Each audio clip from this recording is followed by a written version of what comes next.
All right. So yeah, you guys know the drill. It's basically like just raise the hand if you have a question, and we just go through the questions, and then we can have a discussion afterwards. That's basically the summary of this slide right here. And then we also have the SMMA contest, as mentioned. So it started November 19th and it ends December 17th. I might have to change the date of this call to, instead of doing Saturday this weekend, we might have to do the Friday or this Sunday. But I will post more updates regarding that as we get closer. But definitely like December 18th or December 16th is basically when this SMMA contest will end.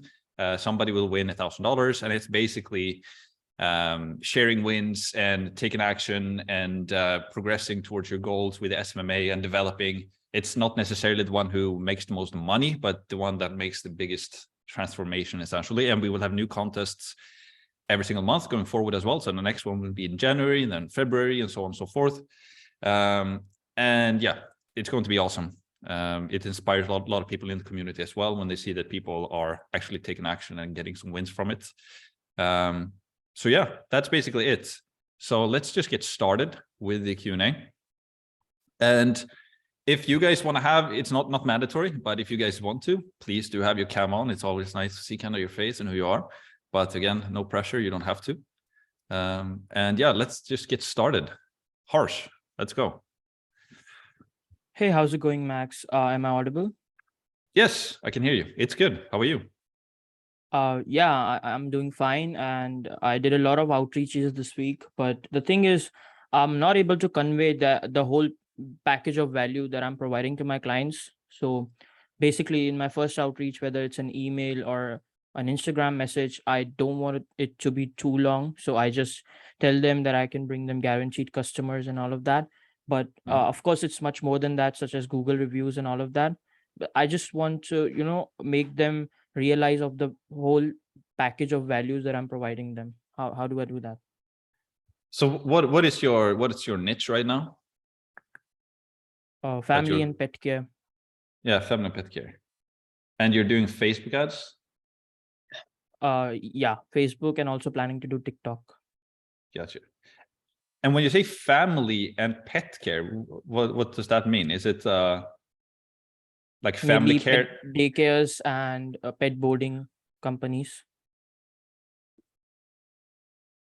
Gotcha. So how, like, do you have any clients in there yet, as of yet? I had one, but it was a free trial, and even though I got her clients, she was just, she gave me an excuse that she wasn't able to get free time, and that's why she signed out from it. So I have 0 clients as of now. Got you. And the only reason why I'm asking is because it's always you always learn more as you get your first client, right? And you kind of figure out what they want and what they don't want, and so on and so forth. But yeah, like, and how many messages have you sent per day right now this week? I send at least 100, so 50 emails and 50 Instagram DMs. Every day? Yeah. Okay. Well, actually, what I would do, I would not send as many per day. I would actually send fewer. I might go down to like 20, but send only to really, really good prospects, and also do them very, very personalized. Are you doing that right now, or do you feel like you can make it more personalized than you are right now? Yeah, I think I'm doing it very personalized. I can obviously make it even better as time goes on, but I believe that I'm doing a pretty good job in making it personalized, because in replies, I get a lot of emails back being amazed at how personalized it was. So I think I'm pretty confident in that area. Okay, well, that's good then. If you're getting responses, okay, that's good. And do you have everything in your tracking sheet as well, so that you follow up with people that don't reply? Generally, when I write personalized emails, I definitely track them. Yeah, do you follow up with them? Do you have them in, like, do you track all of the leads that you follow? Yeah, okay. In the Google Sheet. Okay, perfect. And for how long have you been doing this since you started? How many weeks? For the past 1 week, I'm doing it every day, but from the past month, I was setting up the backend stuff, so I Yeah. wasn't able to do much. But from the past week, I did a lot of outreaches. Okay.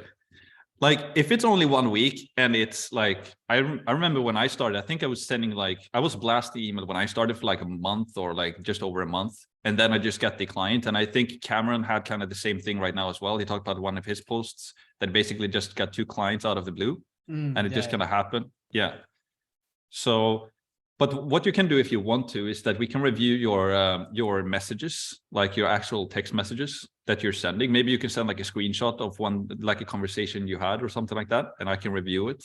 But the main thing is that you just personalize it, and also that you make sure that you follow up, and also that you have a good offer in there, and a really, really good risk reversal also helps a lot. Like if you can have a money back guarantee and a service-based guarantee, normally I like to get those messages, because then at least you show them that there's basically no risk to jump on a call with you or to work with you, essentially. I actually have, I think, an even better guarantee, because I only get the money after they get the customers. So that's kind of a no-brainer, to be honest. Okay. Yeah. But the last week you talked about contacting franchises, and I got to know that franchisees don't usually run ads for themselves. The franchises do that for them. So, and I also saw a couple of agencies in this space, and I saw that no one was running ad for these franchises. So I believe that this is a no-go in that area. But individual pet boarding companies definitely do run their own ads, but I'm just not able to get a client. So I'm actually starting to question if this is a right niche also. So yeah. Yeah. So you're only like 1 or 2 weeks in, right? Doing the outreach. Yeah. Yeah. And because it's a common mistake that I did when I started as well, that you choose one niche and you try that for like 1 week or 1 month or whatever it might be. And then it's not like, you're super pumped up when you launch it, and then you start to reach out to people, and then you notice that, this is actually not as easy as I thought it would be. And then you think that it's going to be easier when you select another niche, and then you just repeat that over and over and over again. So then you jump into the new niche, and then you're going to have the same experience there, and then to the new niche, and then to the new niche, and so on and so forth. So I would do this. Like, that's why it's so important to have like a long-term plan as well, to set a plan for like at least maybe like, oh no, we have a Bassi jumping in as well. Welcome. Awesome to have you here. But set up a little bit longer plan, like 3 months or something like that, and really stick to it. But please do this. So take a screenshot of your current messages, and I can help you personally to see if we can improve it in any way, shape, or form. Or we can go over that on the call here later as well, if you want to share it with everybody else. We can like screen share your screen after we've gone through a couple of questions, and we can circle back to it. It's up to you. All right. How about I share a couple of messages I've like noted down in the Google Docs, and also snippets. So I'll maybe share it after 2 or 3 questions. Yeah, perfect. Awesome. Thanks. Yeah. All right. Andrew. Can you? Andre, sorry. Can you see me? We can see you, but it's lagging a bit. Yes. Yeah. Can you hear? Is it any better now? Yes. No, it's better. Perfect. Okay. Yeah, nice to meet you. Nice to have you here. Nice to meet you. Yes, you answered my question in the group yesterday. I was talking about the meetings, but this is a completely different question. Currently, I'm doing cold outreach, so I'm trying to do around 75 to 100 cold calls per day. I'm currently working in the chiropractic niche, trying like automating the appointment bookings and generating leads for them. And I was wondering, when is it appropriate to start running paid ads? I do have a budget to start running ads to get clients, but I'm not sure how it would work, since I don't need case studies and results which I Yeah, you're breaking up a bit, but basically your question is like, when should you start to run ads for yourself, right? It's best frequency and go running. Yeah. You're breaking up a bit, but like your question was basically like when to start to run ads for yourself, right? Or for your agency.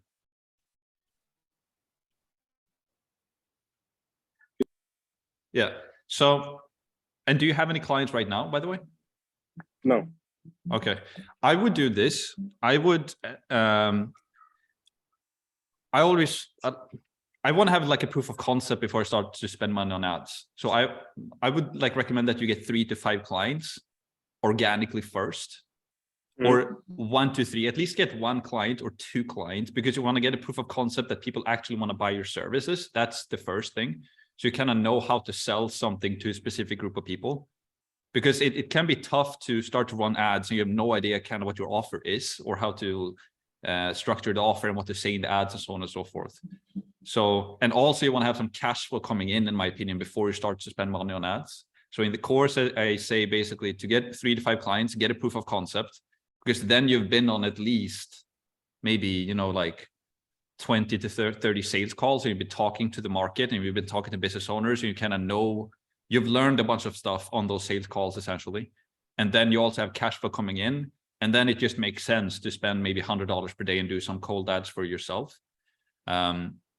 So that's like the best case scenario. Do organically, get some clients, you get cash flow, you have done some sales calls, and then you reinvest that into ads essentially. However, if you already have a company, let's say, or you have some money in the company, and I would still recommend that you get at least 1 client organically. But if you just want to speed it up, so maybe you want to get your 2nd or 3rd client faster, you can spend money because you want to get sales calls faster. That's what I did when I started with the roofing. I basically started to spend money on ads pretty quickly because I wanted to get more sales calls and learn faster from the market essentially. So it depends on like how much money you have in the business and all of that. But I would recommend to at least get 1 client organically, just to kind of get a proof of concept. Okay. Thank you, Max. Thank you. Yeah, no worries. No worries. Let's see. Okay, Cameron. This isn't a question. This was just something adding on to, I can't remember what his name was, but the guy that was talking about how he won't get many responses from his outreach. What I found success with is joining Facebook groups that are like marketing related to your niche. So, you know, whatever niche you're in, marketing for that, then you join that and they've already, you know, kind of qualified themselves as interested in marketing. So from my experience, I've seen that they're kind of easier to get on a call if you're kind of offering them free value. But yeah, just something to keep in mind. Yeah. Nice. Yeah, thanks, man. I've actually already tried it and I've actually been in many groups. So yeah, thanks for that. No worries. Yeah, cool. Shivam.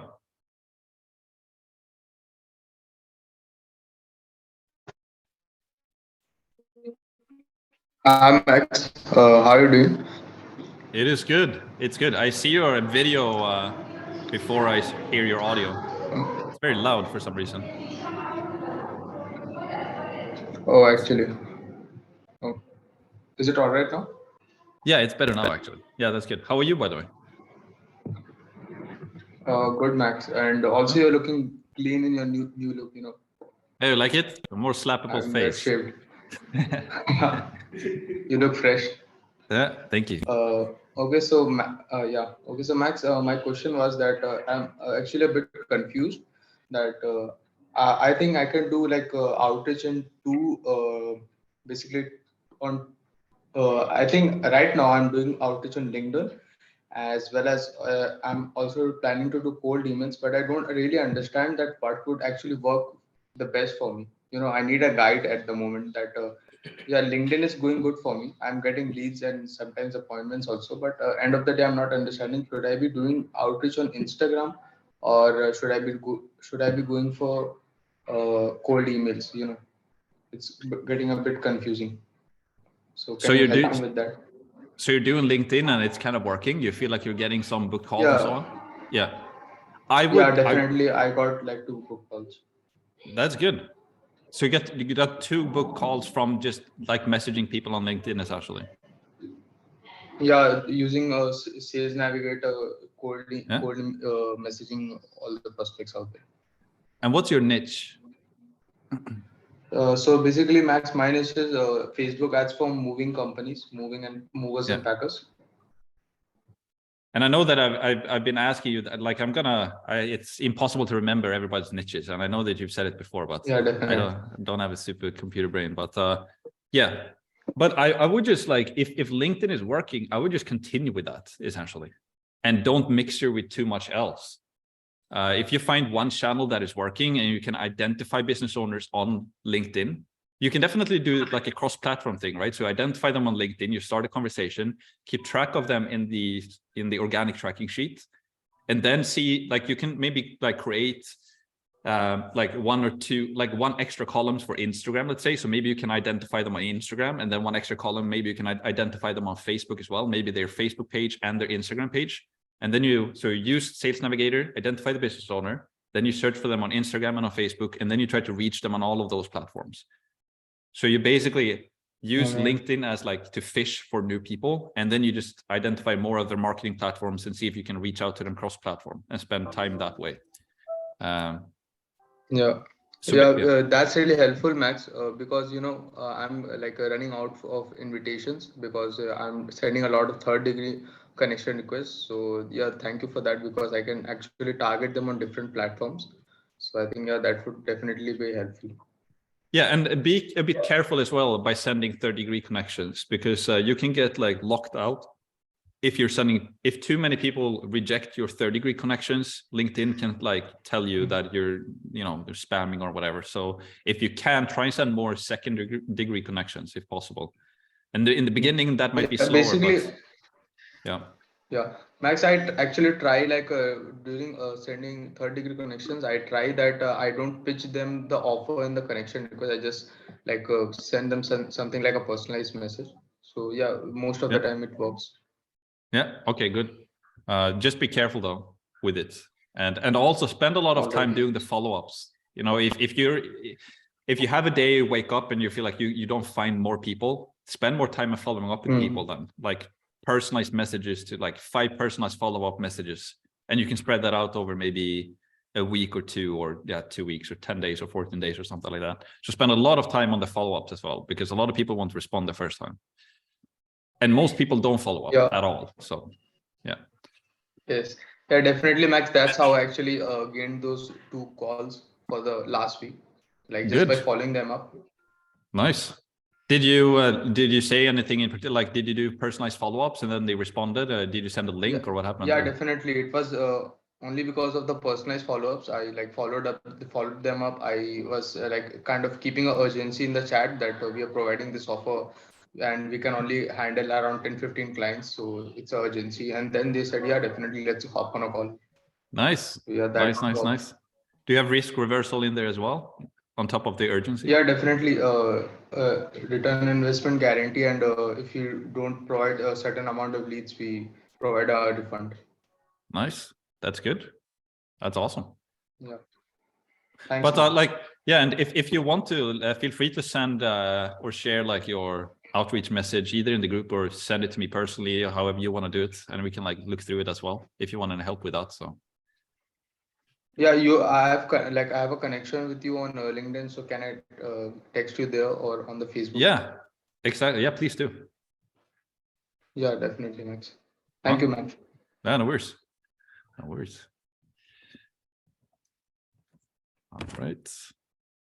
All right, Glenn.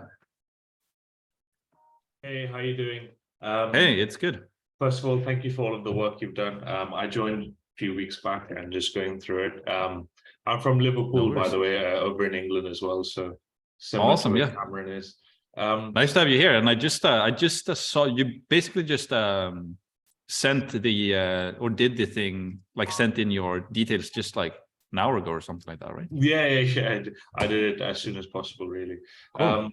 So my question was about the agency which I run, which is targeting real estate agents, and essentially similar to other people, trying to get leads and so on.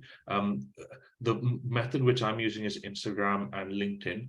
Mainly Instagram, because a lot of the real estate agents post their listings online, so you know they're active, and I've been getting some positive responses, but there's no actual book meetings, and I just want some advice, or some techniques you would say to target them. I'd be open to all the suggestions. Do you have do you do kind of what we talked about in the course, where you're doing like the personalized, and it's you're giving some compliments and you have some risk reversal and some urgency and so on and so forth in the actual message? So not the risk reversal stuff, it's personalized, but I think it doesn't have that aspect of it though. The risk reversal is huge though, so I would definitely test that out, because here's the thing as well, like here's how I think about like with the outreach, because the outreach is always like, it's only the first stage, and then the second stage is the actual call, and then after the call is like the third stage before you get the sale, because there will be some follow-ups there and the contract and all of that. So even like you don't want to lie when you do your outreach to them, but you don't want the message to be too weak. So you can spice it up a little bit more. Like you can say something that you do a risk reversal, and that you have for example, you can say we have a money back guarantee and a like a service-based guarantee that if we don't provide results, you don't pay us a single dollar or something like that, or we work for free. And then when you jump on a sales call and they actually start to get interested and you start to have the contract, then you can go into details how that actually works. For example, and we can talk more about like how to structure that as well. For example, we only have a service-based guarantee where, if we don't give them an ROI within our time span, then we work for free for a month or two until they do get an ROI. And we haven't been we've been using that since we started, and we haven't had a single client pick that up. But it's always nice to have a risk reversal. And if you can do a money back guarantee and a service-based guarantee in your outreach message, it's a lot more interesting to them, because it's like, so I would definitely try that for sure. Oh, okay.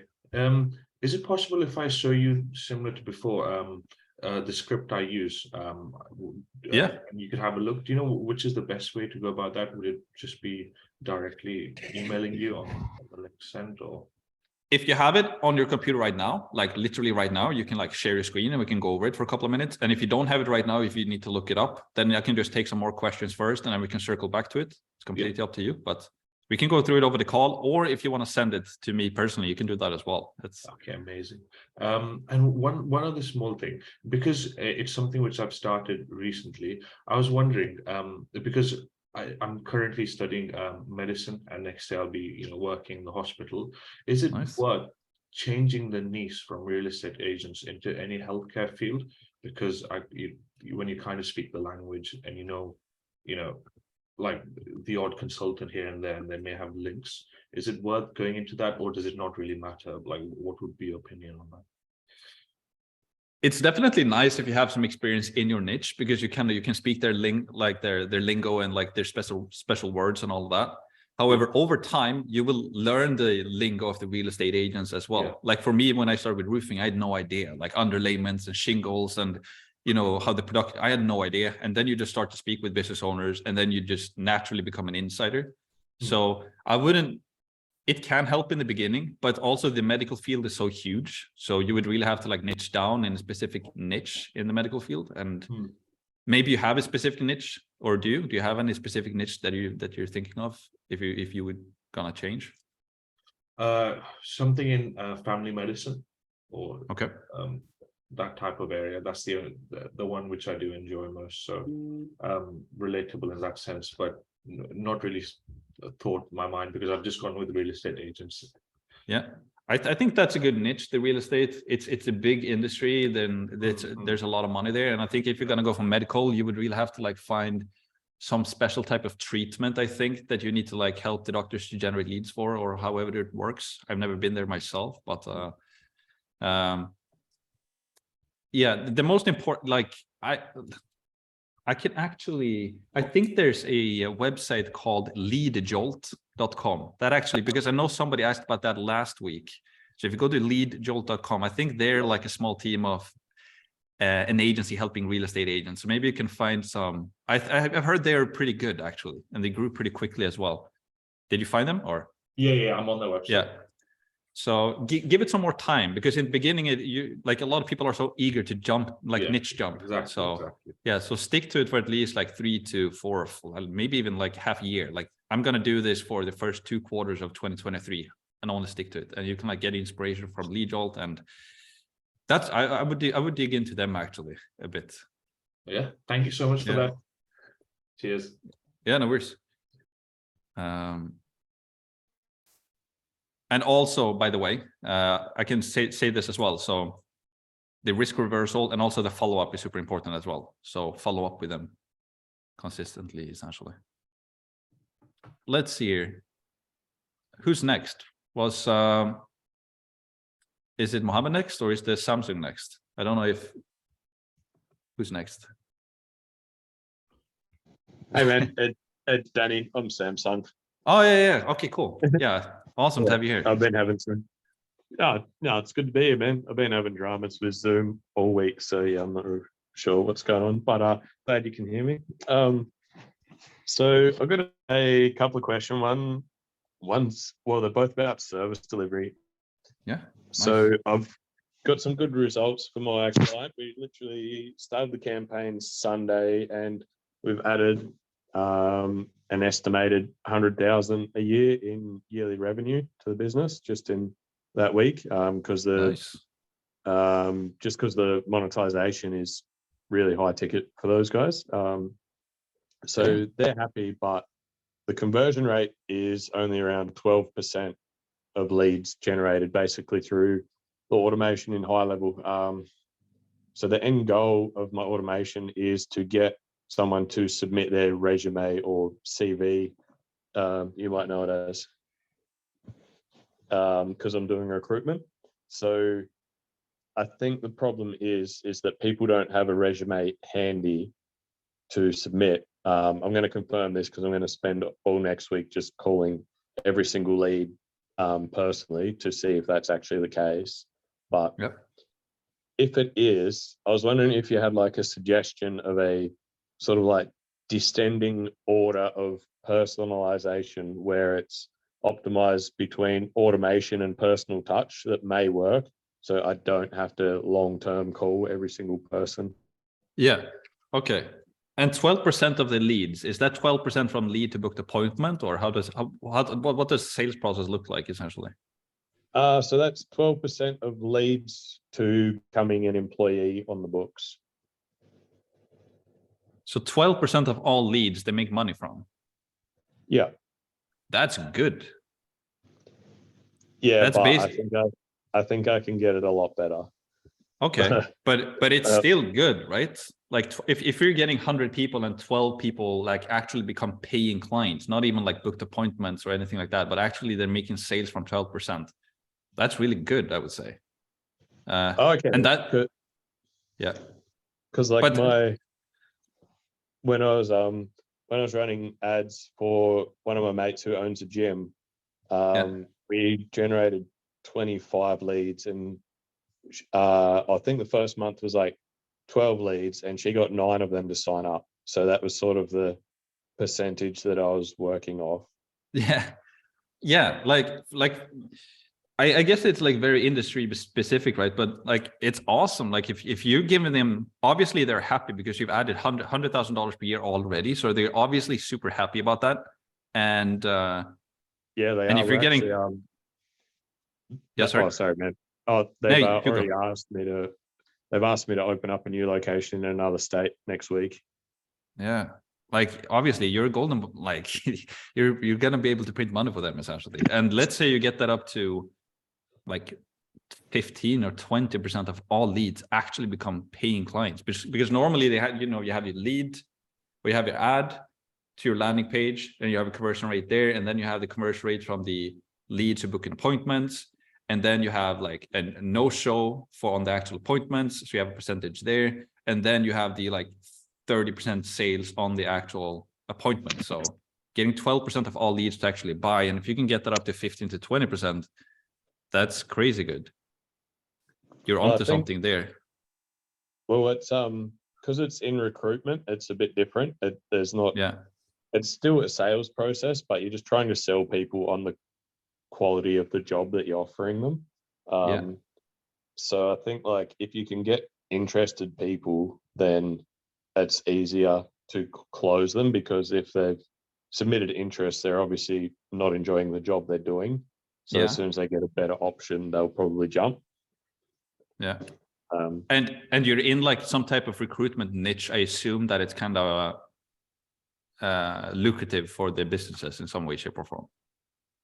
Yeah, man. Well, so it's a labor hire business model. So basically, they will get a group of workers and then basically lease their manpower to, say, a construction business or something like that.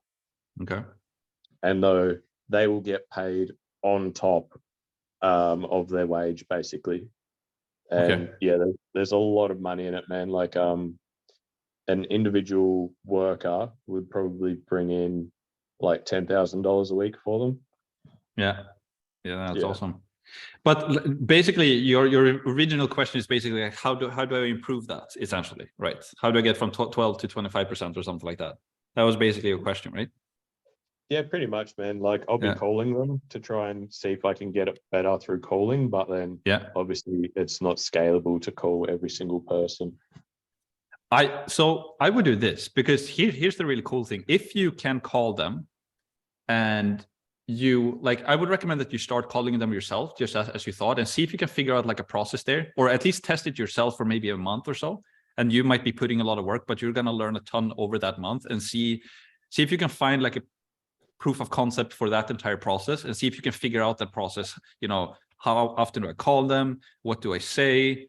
Yada, yada, yada. See if you can figure that out, because if you figure that out, part of the service delivery, then you can basically just, you know, find some type of call center that you can partner with or something like that. Or I know even that High Level is working on something where they're basically going to, you can outsource texting to a sales team essentially, so that they will sit and do like, But my point is that if you can have a service delivery where you generate leads for this business, and you're even going to close them into clients by calling them or texting them, and you can like do 20% from leads to clients and basically print money for your clients. If you can figure that out, then you have like the best service that you can have essentially, because you're solving so many problems for them. They sign up with you and you give them clients. You're not even giving them leads or booked appointments, but you're invest with me, and then you give them money in return essentially. Yeah, man. I'm really excited to figure it out, because this is a like actually starving market as well. Like cool.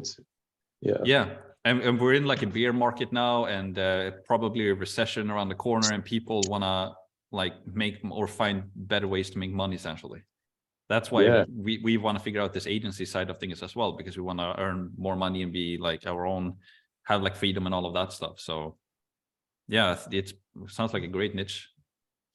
Awesome, man. And look, I did have one other question. Because it's a really specific niche, then I like literally can't find a media buyer who's done it, because it's not even sales, you know. So no one's done it before, because no one is even doing it anywhere.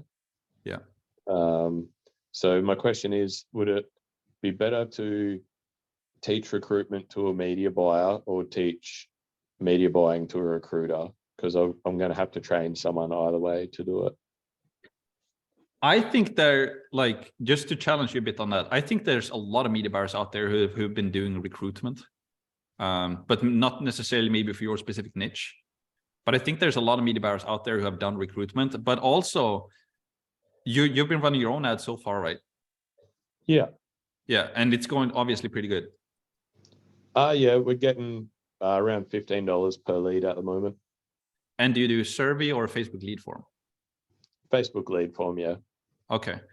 What you can, if that's working, I would just continue with it. But now when you start to call those leads yourself, you will quickly notice if there's a lot of low quality leads or if they're high quality. If they're low quality, I would not continue with the Facebook lead forms, but I would test the like a separate landing page instead. You can literally test the one that we have that I give away that I use for our local business and do like a landing page with the survey and test that with more questions. Because with the survey, they have to fill it out themselves versus the Facebook lead form where they have to, it's basically automatically put in there. But I guess that would cut down on the calling amount of people I'd have to call as well. Yeah, and the lead quality is normally higher. Yeah. Yeah, no, that's good, man. Yeah. But also contact high level and ask them about the service. Like I know that they're building, or even if maybe it's even released already, that they don't have a call center, but they have like an outsourced tech service. They have like an in-house team who's using like they're texting your leads for you. Yeah. Okay. Yeah. So I would check that out as well. But I would definitely call them first and figure out the process, and then you can kind of instruct them and here's what works and say this and do this, and yeah. Or you outsource, or you like partner with a call center and see if they can do it for you. I know there's a really good call center called Ruby something that you can Google. Ruby. Okay. Yeah. Yeah. That's awesome. Awesome, man. That's really good info. I didn't know that was a possibility, so that's really helpful. Yeah, no, exciting. I'm excited for you. It will be awesome to follow, like, see what happens. So keep us up to date how it goes, and congratulations on your sell there as well. It was awesome. Oh, thanks, man. Yeah. Cool. Awesome. Yeah. Cool it's exciting, man. But yeah, that's both my questions. Sorry, I've taken up a shitload of time. Yeah. All right. Yeah. Let us know how it thanks, goes. Max. Yeah, I will, man. Thank you. Okay, Mohammed. There we go. Hey Max, can you hear me, man? Yes, nice to see you, man. Wait, nah, so I just joined up the Q&As this week. So thanks for having me and stuff. Of course. Awesome to have you Cool. here. So I just had like a couple questions based on outreach methods. And do you think there's like a good way for like testing what type of outreach methods work for your specific type of niche? So for example, mine's real estate. Do you think there's like a good sample size to test, like, you know, the differences in response between cold calling, emailing, Instagram, Messenger? Do you think there's like a way you can like test and sample each kind of outreach method, and then with the one that works the best, you kind of just focus on that? And you said real estate niche, right? Yeah. Good question. So I know I don't remember the name. Like, I'm so bad with the like keeping track of the name, but somebody on the call was also on the real estate niche, right? And he talked about Instagram, that he was doing Instagram because a lot of the real estate agents having like their own Instagram accounts, and they do a lot of business on themselves on Instagram. So I would definitely try and see that and focus. And what I like about Instagram or doing text is because you can like get your offer, like if you have a really good concise offer with like a risk reversal and urgency and all of these things, you can kind of just glance it and get a really, really good, they can just see what it is immediately and say if they're interested or not. You can make it personalized and so on and so forth. But if you're going to be able to test, I would just write down all of the different ones and just kind of use your intuition and like make your best calculated guess on what you think is going to work the best. I think Instagram is really good, potentially, because they do a lot of business on Instagram themselves, actually posting pictures and all of that stuff. So I guess there's no better answer than just trying, essentially. Yeah, because like, what would you think is like a good like sample size before like you kind of abandon like one type of outreach method? What do you think? Yeah. So I would actually do pretty long sample. I wouldn't do like X amount of messages, but I would give it maybe, let's say I would start with Instagram. Let's say maybe I give it at least 45 days, maybe like 60 days, because that gives you time to reach out to them, like the first messages, and then follow up with the second a couple of days later, and then a third, and then a fourth, and then a fifth. Right. And don't feel like you have to send hundreds of messages. I would like more so, let's say you set aside 3 hours every morning. You spend maybe half of that time to source new leads, maybe like 10 or 15 per day, like really, really good leads. And then you spend the rest of the time like reaching out to new people, and then also spending a lot of time following up with the previous people, essentially. So you keep track of them in the tracking sheet, and maybe just start with Instagram and do that. And because I started like my outreach, and then my media buyer ended up having like too much work, so he ended up having to like stop. So then I had to like stop my outreach and find a new media buyer. So that's kind of my story right now. It's like I had to kind of stop outreach altogether and just find a new media buyer. So you had like a media buyer on hold, or I did did, you provide? and then he told me he had too much work, and that he said it was better if I found someone else.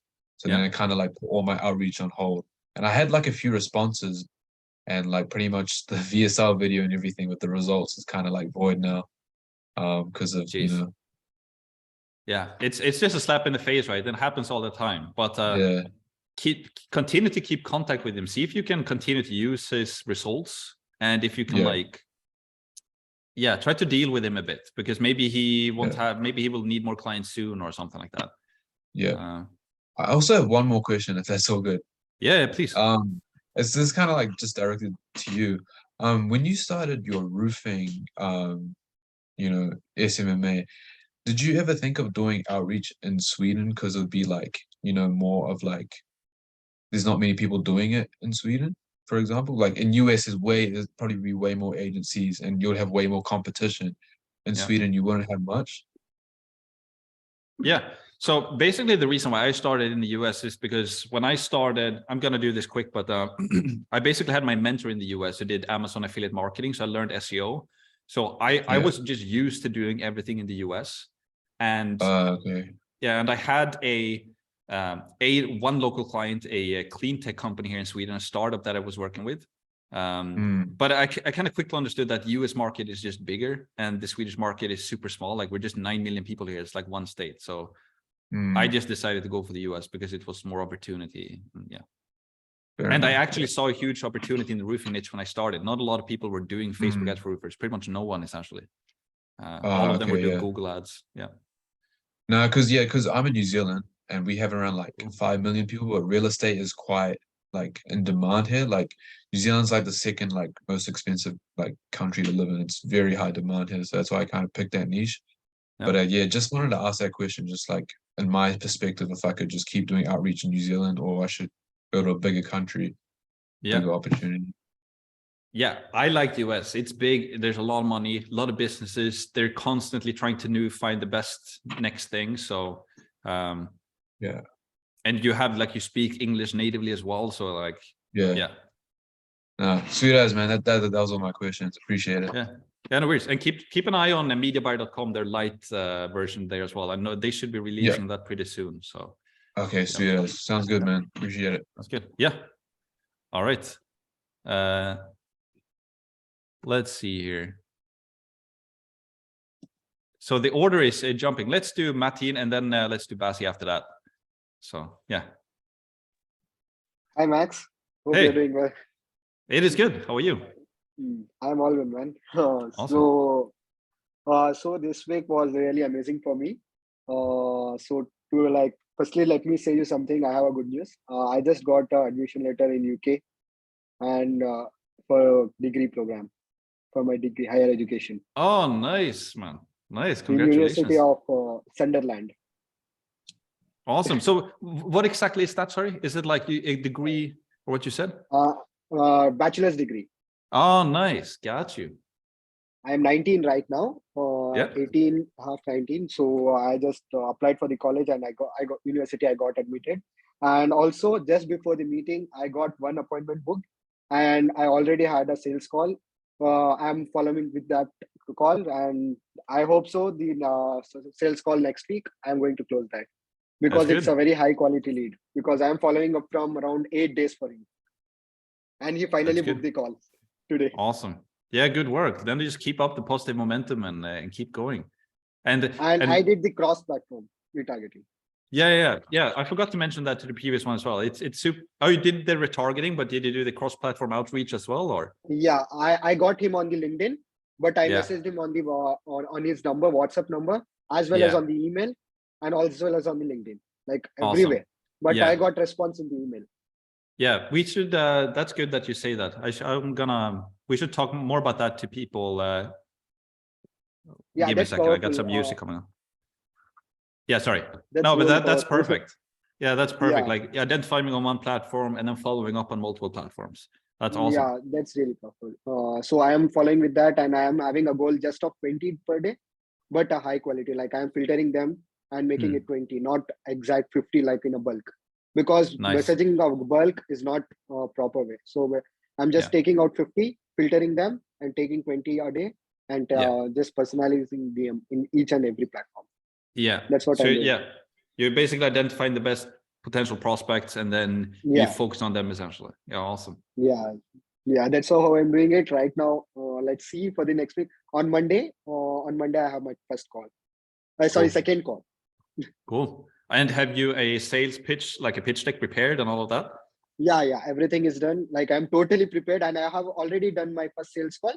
But he said me that he wants some time to take an action, and he will be saying me after 1 month or 2 months. But I am continually sending him the DMs like, how are you? What are you doing? Like that. I'm following with him. Cool. Yeah. And do you do the calls over Zoom? Yeah, we did on Google Meet. Okay, perfect.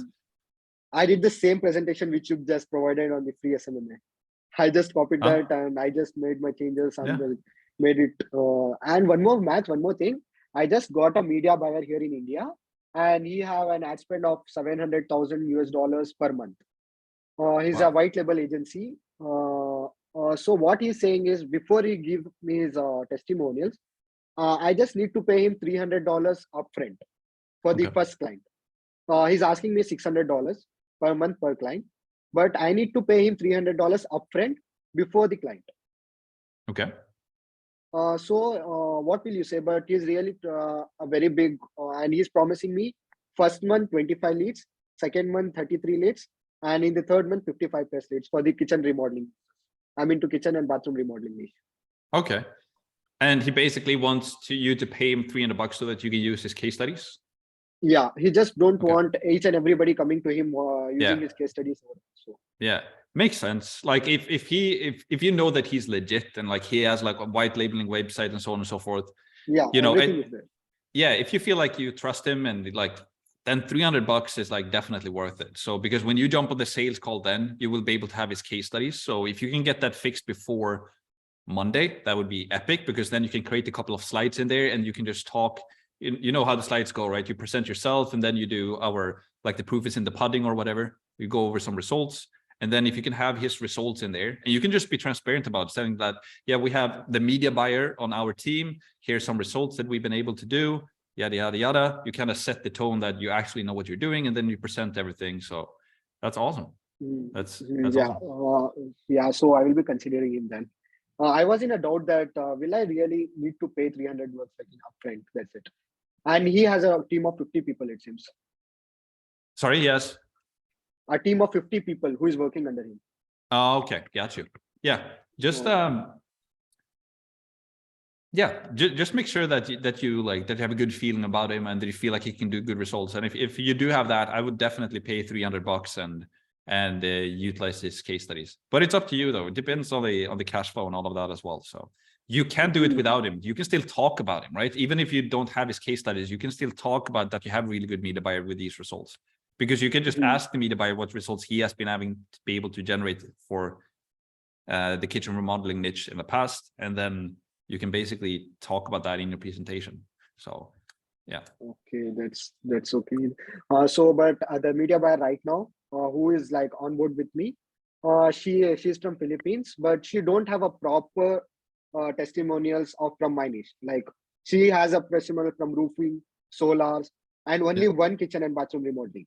So I am considering that right now in my presentation. But right now I might go with the other person. His name is Sagar. Okay, cool. Yeah, and even if you have the case study from the roofing and solar, that's also viable, because it's still a home. Almost the similar. Yeah, it's the same. It's the homeowner that you're running an ads to, and the sales process is exactly the same as well. So Yeah. Yeah. So it makes sense. How does this sound? 25 leads, 33 leads, and 55 leads. Like first month 25, second month 33, and third month 55 for $2,000 of ad spend.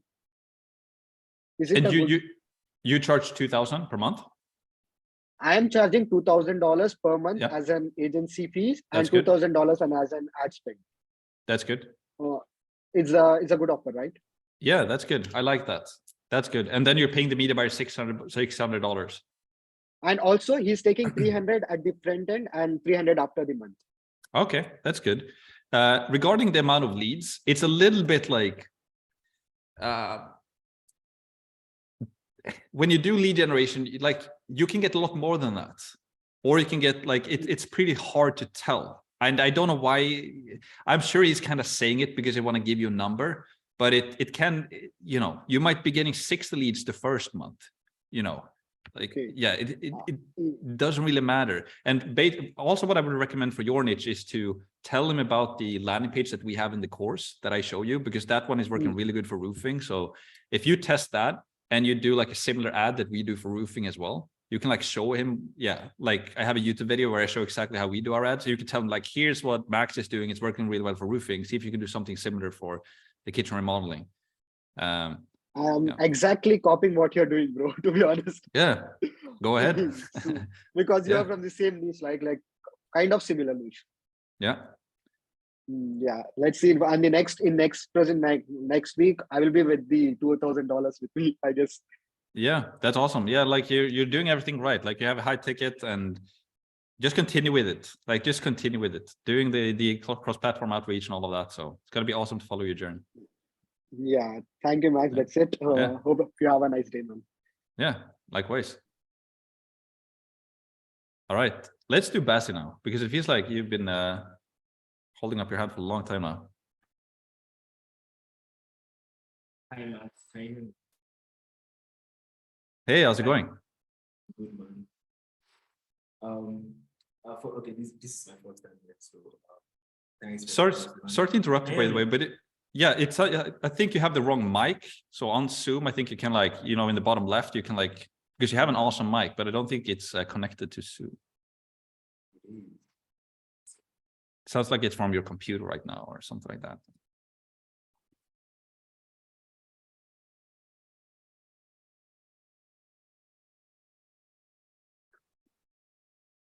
How about now? Yeah, I hear you. It's fine. I think it's it's from the computer. Now it's good. It's good now, yeah? Yeah, now it's good. All right, okay. So thanks, man, for the calls.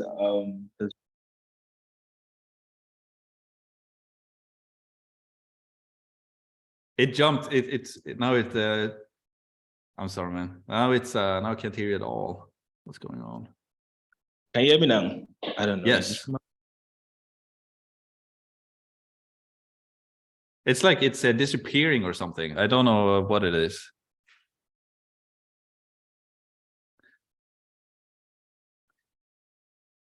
I think if you go to like, you know, in the top left, Zoom, and then preferences, and the top left, and then audio, and then you can see you can test your microphone and kind of see what your microphone you have. So I can just take another, or if you figure it out like right now, or yeah, I can do a question and we can jump back, because you can kind of select, yeah, okay, cool. Because right now I can't hear anything for some reason. All right, let's do harsh in the meantime. Yeah, I was just wondering if I should show you the text templates that I made. Yeah, let's do it. Right, let me just share the screen if it's possible. Yeah, you should be able to share. Yeah, can you see the screen? Yes. So this is basically one of the text templates. I basically do A/B testing. So it's just not one. This is one of the most prominent ones that I used. Can you just review it and see if that makes sense?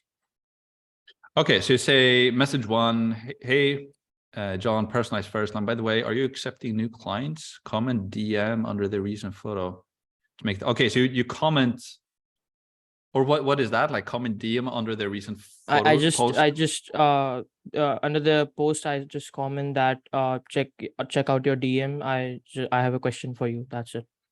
Okay, got you. So it's just a note for yourself, essentially. Makes sense. Yeah. But okay, hey, personalized person, by the way, are you accepting new clients? And then they basically reply yes, and then you send message number 2, I assume. Yeah. Yeah, so great. I'd like to be direct. We just helped a pet daycare generate X amount of clients in the past Y days. Advertising that is way different than standard Facebook commands.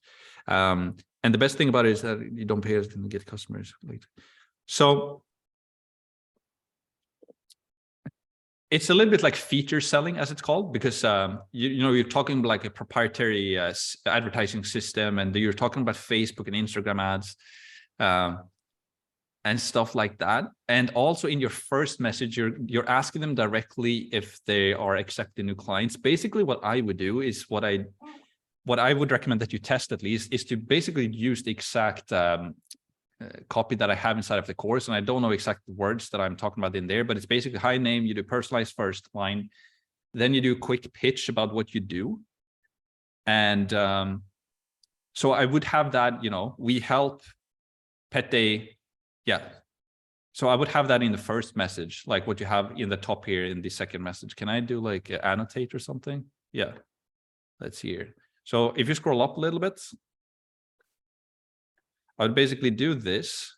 Hi name, do personalized first line, and also do like a compliment so that they know that the message is legit, essentially. I would not do this one. You can try it though. It's working. If it's working really, really well, you can do it, but I don't like this because people, I would skip it. I would go directly into something, you know, I would skip this, and then I would put this part, like after this part right here. But I would try and see, I would not say, yeah, but we just helped a pet daycare generate X amount of clients in the past Y days using our new using our new Facebook or using our new advertising system. I would not talk about Facebook at all, because some of them might be like, hey, we've already tried Facebook and, you know, it didn't work, or la. So you don't want to talk about features. You only want to talk about like value, what you can do for them. So I would say, hey, John, personalized first line, you know, personalized first line with a compliment. Then I would do a quick pitch, what you do. So we help pet day companies, or like we just helped a pet day generate, that's fine, in X amount of, in Y day amount of clients using our new advertising system. And then I would do here I would do risk reversal. So I would say, and you do something like that here, right? You say something about, yeah. So yeah, here, don't pay us until we get them customers. So I would do risk reversal here, where you basically say, you know, I would put in a service-based guarantee and a money-back guarantee, and maybe this on top of that. So you basically have 3 different things. You know, you have a service-based guarantee, or like an ROI guarantee, and also a money-back guarantee. And then you can basically say, like, basically you don't pay us, or like if we don't get your results, you don't pay us a single dollar. And then at the end, I would have a question like here. I would just have a question where you basically say, you know, is it okay if I send you some more information regarding this, or would you be open to learn a little bit more about this, or just reply with a yes if you would like to learn some more, and I can send you a quick video about it, essentially. Does that make sense? So is the second one okay? So you can see the second one right here. I think it's quite similar to what you said. Let's see. Can I clear? Okay, so hey, I would like to be directors to work with the petty and Excel and so. And this is a while ago, and the best thing, right? Don't pay us until we get them customers. We do want to check it out. Yeah. Again, this is better, but be direct. But you still don't have the risk reversal here, right? You don't have any risk reversal in here, or yeah, you do. You don't pay us until we get you customers. You want to check it out. It's good, but it can definitely be improved a bit. And I would not send like this message first and this one or this one, but I would do a combination of them both. That's what I would do.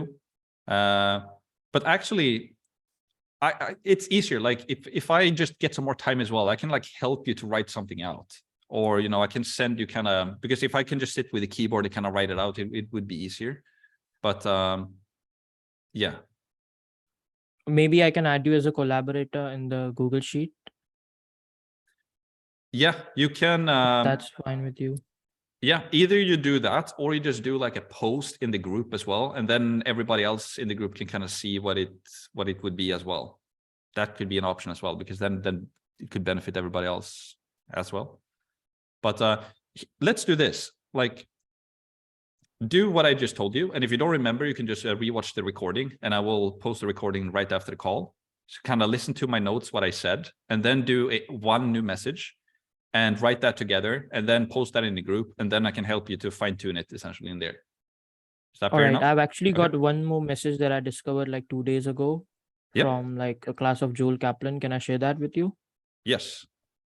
So the first one is basically, I write that, is this the best place for a question? Yeah. So either I write this one or is this the owner? I don't know which one works better, but generally owners don't manage the Instagram page in this niche. That's why I actually thought of writing this message at first. Yeah. And the second one, I write it as, let's see. Yeah. This one. Yeah. Okay. So first of all, I don't like sending people the question, hey, I have a question. I get a lot of those messages on Instagram, and I'm not having that many followers, but I can imagine, like, if you're a business or you're somebody with a lot of followers and a lot of people message you, the worst question you can get is really like, somebody writing you, and you see without even opening the message, it's only like a short line, like, hey, I have a question, because now I have to spend my time to reply to you to kind of, so I don't like that personally. I like, somebody who has like written like a direct message right away. So if I see that message, I can glimpse it right away. It's like, okay, so I can see, okay, it's personalized to me. Okay, nice. Now I know that he actually knows what I'm doing. So he spent time on me. So, okay, now I know that it's a personalized message to me. Then it's a quick pitch. I know exactly what you do, and I'm interested about it. And then there's a risk reversal at the end where it's like, oh, this is a no-brainer. It's interesting. He spent time doing a personalized message. And he has something that I'm actually interested in, and he has like a money back guarantee or an ROI guarantee or a money or whatever that might be. And we can just, then it's basically, now you've given me a ton of stuff like to make me want to reply with a yes or want to learn some more. So I'm not like, everything that you're doing here is good. Like I'm not saying that it's bad. And like, I really like that you're like having everything organized here with different messages and you're testing different things. That's awesome. But I would, if we just fine tune it to do your first message a little bit better, I think you're going to get a lot more responses essentially. All right. Got it. And what do you think about this pitch that I've shared on the screen? The marketing system. Okay. I know you guys can message like this all the time, but I built you an entire marketing system 100% for free. I'm doing this to build my brand in the pet care space and help as many people as possible get my name out there. Would you want to check it out? Everything is already set up and ready to go. We just need to get on a call. So in this, essentially what I do is the ads that I made for my previous client, I actually just Photoshop the name of the company I'm outreaching. So I Photoshop the name of that company on the ad itself and share a picture with them. So basically an already designed ad so that they know that I've already built the system. And of course, go high level, we can easily build a system. So that's why I'm pitching this one. Yeah, I like this one. What I like about this one, because you have good things in all of your messages, but they're kind of spread out right now in multiple messages. And I would like to get all of the best parts in one message, essentially. So what I like about this message is that, you have a marketing system that is 100% free. I like this pitch about what you do as well. But the thing is that most people don't really care about you, right? Everybody just cares about themselves or their business. It's just, if I'm going to spend time and jump on a call with you, it's nice to know that you're trying to get as many people as possible, but I really don't care because I only care about my business and kind of what I do. You know, that's basically how it works, right? Would you want to check it out? You end with the question. Everything is, I like this. Everything is already set up and ready to go. We would just, but yeah, it's a little bit too, yeah. I'm not, I like certain parts of this message, but I would like to structure it in a different way. I basically go back to what I talked about before, like their name, personalized first line with a compliment, then a quick pitch, then a service-based guarantee and a risk reversal, and then a question at the end, and do that in the first message. All right, got it. Yeah. This is the one actually I discovered like 2 days ago in like one of the Joel Kaplan's masterclass. So that's why I was trying this one to see if it works. But yeah. Yeah. Thanks for the help. I'll just post it in the Facebook group and let's see how this works out. Thank you. Yeah. Try and rewrite the new message and do kind of what we talked about and put it together into one message and post that one message, and we can work from there essentially. Does that make sense? Thanks. Okay, cool. Yeah. Anyways. All right, let's try you, Basi, again now. See if it works. Can you hear me now? Yes. Okay, now it's better. Perfect. So I run I offer YouTube ads to online personal trainers, mainly because I'm interested in the fitness niche. Yeah. So, but I've been doing like 50 outreach on Instagram, personalized outreach, but I've not been getting like good response from online personal trainers. So today I tried like a golf online personal trainer, but she's into golf, not fitness. And she was interested in my offer. She sent over an email. Yeah, but so now I'm kind of like wondering, do you think I should switch to golf or I should continue with the fitness? But though on my website, I only stated that I do fit online personal trainer. So I didn't really like, yeah. You said golf? Yeah. Cool. Okay. So basically helping golf trainers to generate new clients with YouTube ads, essentially. Yeah, but that was not the initial plan. The plan, the plan was for me to help online personal trainer like into fitness. Yeah, but I didn't specify on my funnel that I'm helping just fitness trainers. I just said online personal trainers. So today I decided to reach out to a golf trainer, and she replied, and she was interested in my offer, and she sent over an email. Yeah. So now I'm like, should I switch over to like, or like just try out other online personal trainers, like not just depend on fitness? Yeah. Definitely just go for one, right? Personal trainers there's more people helping personal trainers than it's doing golf trainers. I'm 99% sure. I play golf myself, not as much anymore, but I like that industry because in the US it's a big business. Golf is a big business, and I don't know or maybe like a trainer for golf maybe charges like $100 for an hour or something like that. I'm not sure, but I guess they would like to get more clients. So I like that niche as well. But and also what I like about the golf side of things is that it's very instructional, right? So YouTube is very nice for golf because they show their swing and all of that. So I think YouTube can work really good for golf. But basically to answer your question, I would definitely jump on a call with that golf trainer and see what she says and kind of see what she's looking for. And if she's very interested, then you maybe explore that a little bit more. So maybe see if you can get calls with more golf trainers. And maybe if you notice that, hey, not a lot of people are doing YouTube ads for golf trainers, then maybe you're onto something. And then simultaneously, you can try it for the personal trainers as well and try that and see and kind of compare. Yeah. Okay. The thing about online personal trainers that are into fitness is that the process is just like an agency process. So it's almost the same thing. They jump on sales calls also. They reach out to clients on Instagram. So if you send like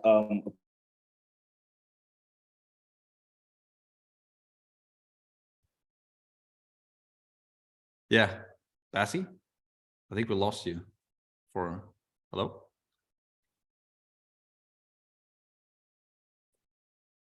Max, his internet is not okay, I guess. Sorry? We can see his internet is not proper. We can see red Okay. lines in his internet. All right, I can't see that. All right, let's continue with Adam. In the meantime, and Basti, if you can hear us, just we can't hear you, so you can like see if you can write something in the. Yeah, we'll wait for you and get you back soon. Okay, Adam, let's go. Oh, hi, Max. How's it going? Okay, so in this week, I closed 2 meetings, by the way. Okay, it's good to have my media buyer inside this meeting. Did you close 2 meetings, or did you like get 2 new clients or 2 appointments, or? Yeah, 2 appointments. That's awesome. Good Yeah, work. it's inside this meeting. It's great to have my media buyer. If you want to, it's basically if you feel like for example, if you don't know how to answer ad questions, then it can be great to have the media buyer on the call with you. Also, it's like there's nothing wrong to have the media buyer with you. It can be very professional, because if you get an ad question, then you can just like redirect the question to the media buyer and he can answer it for you. So it can be very nice for that, and it's also very professional for the person that you're talking to, because now you're talking to like 2 different professionals, or like the business owner and the media buyer. So you can definitely have him on the call if you want to. So okay. Yeah. So thank you, Max. No worries. Let me know how it goes as well. Okay. Yeah. All right. Okay. I don't think I've spoken to Alvaro yet, right? So let's do Alvaro first. Alvaro? Yeah, sorry, I just went for something. And worse. So my question is, like, I got well, first of all, how do I include urgency or scarcity on my outreach? So for urgency and scarcity, in the first outreach message, it can be a little bit tricky to use urgency and scarcity in the outreach message. On the sales call, you definitely can. And you can do it in the outreach as well, but you just have to be a little bit careful. And I think I talk about that in the course as well. For example, you can tell them that, you know, we're only working with, let's say, in the beginning, maybe you're focusing on this specific niche and you're only working with, let's say, 10 clients. And then you can tell them that you also have like that you have like 1 client per area policy, and that you're looking for one client right now in Central Florida, let's say. So we're looking for a new client in Central Florida, and we're currently trying to reach out to some of your competitors as well, let's say. And we currently have like 2 calls booked, 2 of your competitors booked for next week. You can mention that, but you really don't want to lie neither, because then they might ask, okay, who is that? And then you have to like, you know, so you don't really want to lie, but you can say, only by saying that you're helping 10 clients and you're looking for new clients in Central Florida, let's say, and you guys are spending all of your time, money, and resources right now to find a client in that specific area where they are. Mm-hmm. That's one way that you can create like scarcity and urgency to kind of get them to at least jump on a call and so on and so forth. Okay, perfect, thanks. And also, like, if I got a good media buyer, but he hasn't worked specifically for my niche, how can I use his results? If you haven't any results for a specific niche? Yeah, exactly. It's not really, if he has like results in a very similar niche, let's say, for example, you're helping a local business, and then he has helped like a similar local business, like in kitchen remodeling, for example, that Martin talked about, right? And he had like a media buyer who was doing roofing and solar. That's very similar. So you can definitely utilize that. And even if you have a media buyer that's been spending like a ton of money on ads, like Martin talked about as well, that he had like a media buyer spend like $750,000 per month or something like that, and he has like a big team behind him, then it doesn't really matter, because they're really good media buyers. So you can just be transparent about that. Like, we haven't helped this specific niche yet, but we've got similar results, or really good results in a similar niche, and we're like, this is our plan to get results in your niche, essentially. Okay, perfect. Yeah. And last thing, like for the ROI guarantee, like I've thought about calculating, because I work for gyms, okay, to generate more signups for the gyms. So because a gym membership is not that expensive, like I've thought about calculating the average lifetime value of a customer. So for example, let's say a customer stays for a year, that's around $600 for the business owner. Okay. Yeah. So do you think that's a good idea to calculate the ROI for the clients? Yeah. So here's the thing. I wouldn't worry too much about like how to calculate the ROI. I would just use the ROI guarantee anyways, like use the service-based guarantee no matter what. And basically just tell them that, you know, if we sign it like 90-day contract or 120-day contract, and you can call it, you don't necessarily have to like, yeah, you can call it an ROI guarantee or like / service-based guarantee, and just tell them that, you know, if you're not happy with working with us after 120 days, or if you haven't seen an ROI from working with us, then we're going to work for free for you for 1 or 2 months or something like that. Because it's very hard for you to be able to calculate how much money they're making, because you don't have access to their books. You don't know how many sales they're doing. So there's no real way for you to kind of check that. If you help an e-commerce business, you can see like their sales in Shopify and so forth. But if you help a gym, you don't really know how many sales they're doing.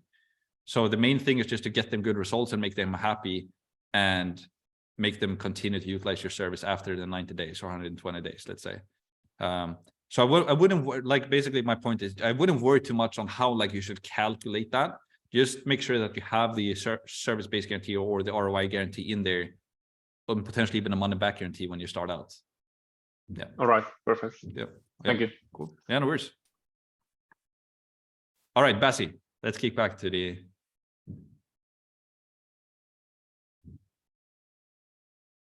I think it's your. Yeah, there we go. Right. Okay. So I lost connection. That was what happened. So I was saying that in my niche, online personal trainers, they do sales calls just like agency owners. So they kind of like know the script. They know when you're trying to sell them something. Yeah, so that's what I've kind of like realized with fitness trainers. But for this other lady, the golf lady, I think I'll try to like see where that goes. But then the thing is that I don't like I did film a VSL, but I'm not really sure like I like it. So I'm thinking of filming a new one. I got a media buyer.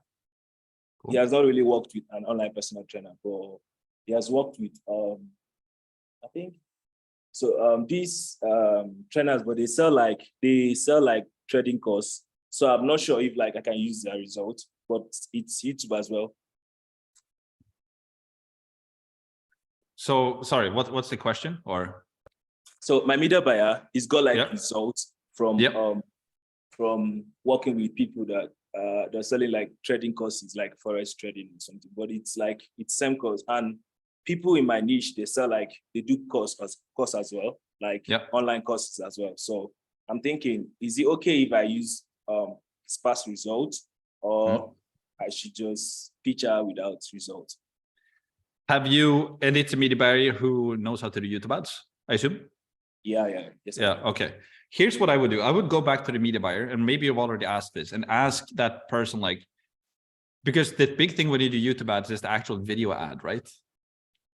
And that's like the main thing that they need to figure out. So I would try to figure out from the media buyer, how would you do a video ad for a personal trainer and a golf trainer as well, let's say. And you can tell them as well, like, hey, you don't have to show me or send me anything or give me anything, like, unless he's worried that you're going to take it and go away. But you can just tell them and be upfront and like, you know, how would you do this? You can just tell me about it, so that I just listen to him, what he's saying, and that he knows what he's talking about, essentially, that he knows how to structure an ad for a personal trainer and a golf trainer. Does that make sense? Just so that you can kind of, Yeah, I think that makes sense. But yeah, my media buyer, he already like shared a file with me, like a step by step, how he kind of like go about his YouTube ad. And yeah, I think I can use that. It looks good. Yeah. Okay. It's really organized. But yeah, just continue. Normally I tell people to only focus on one niche, but I'm a little biased, right? Because I like golf niche. I see a lot of potential there. So you could have that call with that lady or that girl and see if you can get more calls like that. And but then as soon as possible, only focus on one niche. Don't go after two at the same time. But I liked it golf because it's more, I think you have less competition in the golf niche than the gyms. I think so. But the thing is that I don't know a thing about golf. Like, I literally have no idea about golf, but then I do have a ton of idea about working out, like about fitness, because I've been working out for like about a year now. Yeah, I saw your video testimonial, man. Like you lost a ton of weight. That's awesome. Yeah, 18 kg. That's cool. Yeah. That's good. No, and honestly, you don't really need to know that much about golf. Like they know the golf thing. They want help with the sales and marketing side of things. So if you know how to do YouTube ads really good for golfers, they won't really care if you know like how to swing or what a peg is or a tee or whatever. Yeah. Okay. Thanks, Max. Yeah, no worries. Oh, all right. Cameron. Hello. I've got a few questions, if that's all right. Yeah, please. So let me get this sheet up. I wrote them down. Bear with me.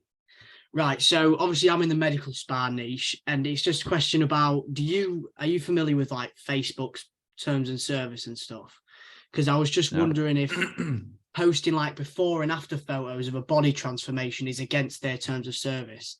Because obviously I wouldn't want to, get someone's ads up and running, because I'm currently like building an offer around this.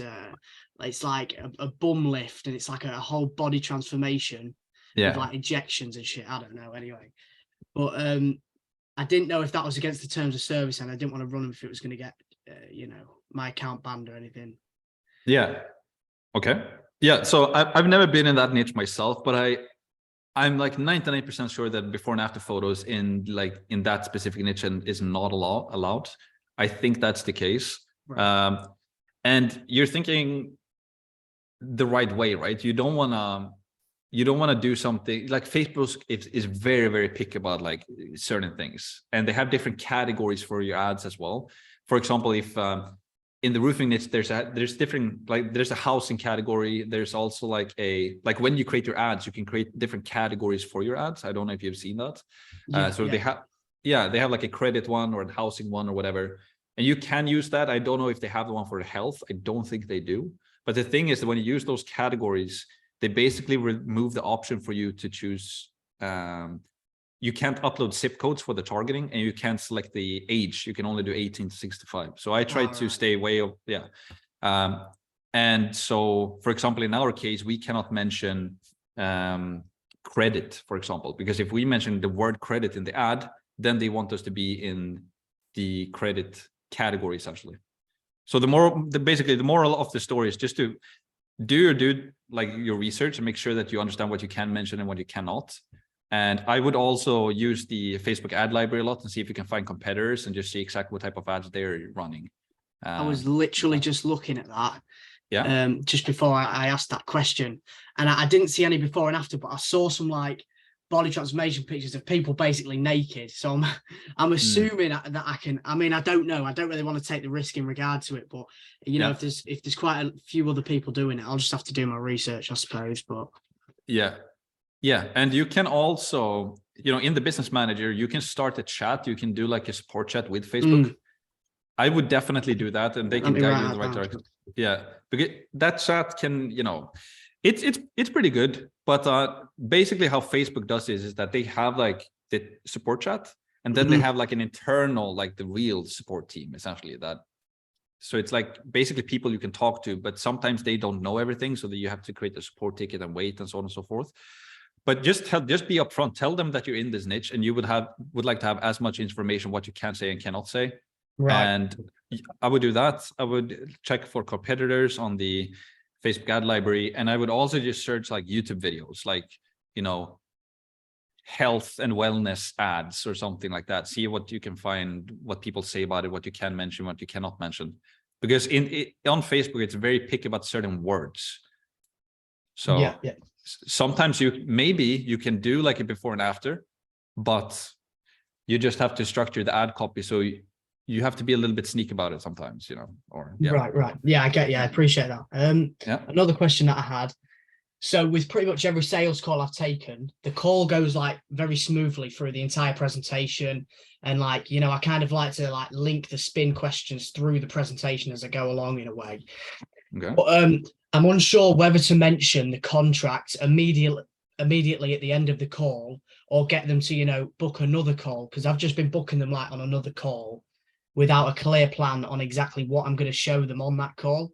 Do you think that's the right approach? And then obviously on that call, I can kind of build a connection with them, a bit of a deeper connection, and like show them a bit more about Go high level and things, or should I go straight for the contract? And when you say that you're going to book a new call for the contracts, like what do you mean? So what I've been doing is I'll have the first call, I'll go through the presentation, I'll get to know them a little bit. Then I'll get to the end, I'll talk about the pricing, but then I won't be sure where to go from there with the majority of them.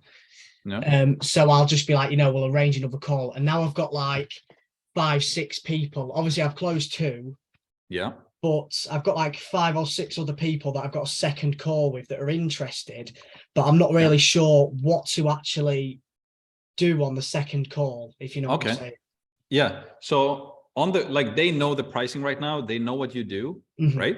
Yeah. So they already know all of that. And on the first call, you told them what the price was, but they had to like think about it or whatever, or they didn't buy.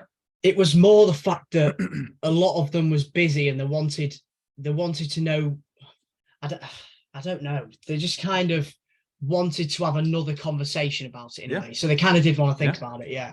Yeah, that's completely fine. And so normally what I do then is that it's like you always want to close something on the call. So if you don't close the business, which don't feel this, there's different schools here, right? But I never feel the stress on the first call that I have to close this. I have to close this. I don't like to do it that way because I don't really care neither. Like I don't really have to get that client. Right. So you want to find the right client, but at the end, if you find like this is a really good prospect and they don't like buy right now, then always close a follow-up call. So the fact that you're doing that is perfect. But then when you jump on that call, you know, they already know everything by now. They know what you do, they know the pricing, and they know, maybe you mentioned the ROI guarantee or whatever it is. You've already discussed all of these things. So basically what you do on the second call is basically just open up the call and do some friendly talk, and then just like, yeah, let's dig into it. And then you just basically, I normally just ask them, so, okay, where do you guys want to begin? Or something like that. You know, just give them the word essentially, because they will have a ton of questions that they want to discuss. So, and then you just discuss those things. Yeah. Oh, cool. Right. Thank you. On to the next question, if that's all right. Also, go on. Sorry. How do you do your spin questions? Like, do you do open the call, spin questions, then presentation? Is that how you do it? No, so I do them kind of at the same time. So, you know, say for example, I'm talking about ads as a part of the process. I'll be like, do you currently run ads? How much do you spend? Are you seeing success? How many leads are you generating? Kind of dig into that pain on each topic that I'm covering, because it kind of goes through the entire marketing process anyway that they would already be doing. So I'm kind of doing it that way. So if I jump on a call with you, we basically talk for a couple of minutes and then you take over and do the presentation essentially. Pretty much, yeah.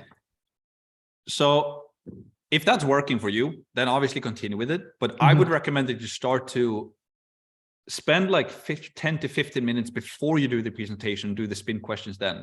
It's just nice. It's just nice because when I get on the call with you and you ask me questions and you give me time to like, I want to express what I'm looking for to you as the salesperson. I want you to know what I'm looking for. So just give them that opportunity to talk essentially. Yeah. So do your spin questions first. And once you've done that, you know, what I do, I talk about that in the course as well. You know, as you ask them these questions, you just have your notepad as you do right now. You just write down the answers. So you have like notes about all of the different answers. And once you've asked them all of your questions, you basically tell them this. Oh, okay, awesome. I think that's all my questions for now.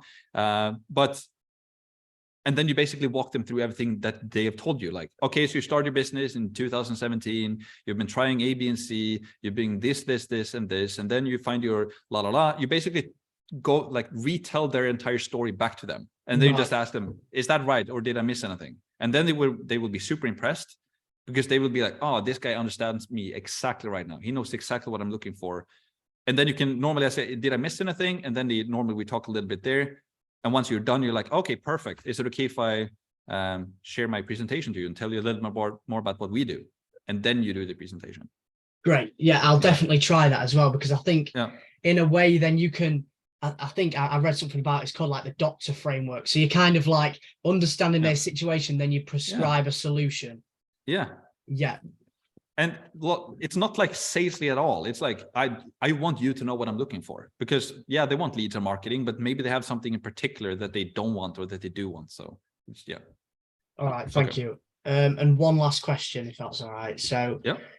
Where is it? Do you think it's a good idea? I just thought of this. I don't know if it's a bit peculiar, but do you think it's a good idea to go to an agency that's in a similar niche to you, pretend to be a client, get on a call with them, and get a bit of inside information into what they're doing? So here's the thing, right? I've been getting those calls myself, more so when I started YouTube as well. And some people are like, some people I just delete immediately because I know that they're not a call. But some people who have done that are pretty sneaky, actually. And I just get that feeling during the call that this is actually somebody who's just fishing for information. Here's the thing. I guess it's okay to do it. Who cares, really? But the reason why I don't like it is because you're going to get input, like you're basically going to get their system into your head, and it's basically going to block you from using your own, like making your own thing. You can definitely like see what they're doing, but you don't want to, there's a quote right from Jeff Bezos. He said like, winners focus on winning and losers focus on winners. Right? So it's like, you should just focus on like trying to figure out how to do things in a new and a better way, and just focus on that. And then let just everybody else focus on what you do, because you're just going to be a step ahead anyways. Right? Right. Yeah. So 100%. I'm not, agree, I'm not a big fan of it, but I know that people do it. It's like, and when I get those calls, it's like, I don't really care. It's like, okay, now they're going to try to figure out what I do. That's perfect, because I don't really, I'm 10 steps ahead of them because So. All right. Thanks, Max. Appreciate it. Yeah. Keep it up. It's awesome what you're doing. So yeah. All right. Shivam.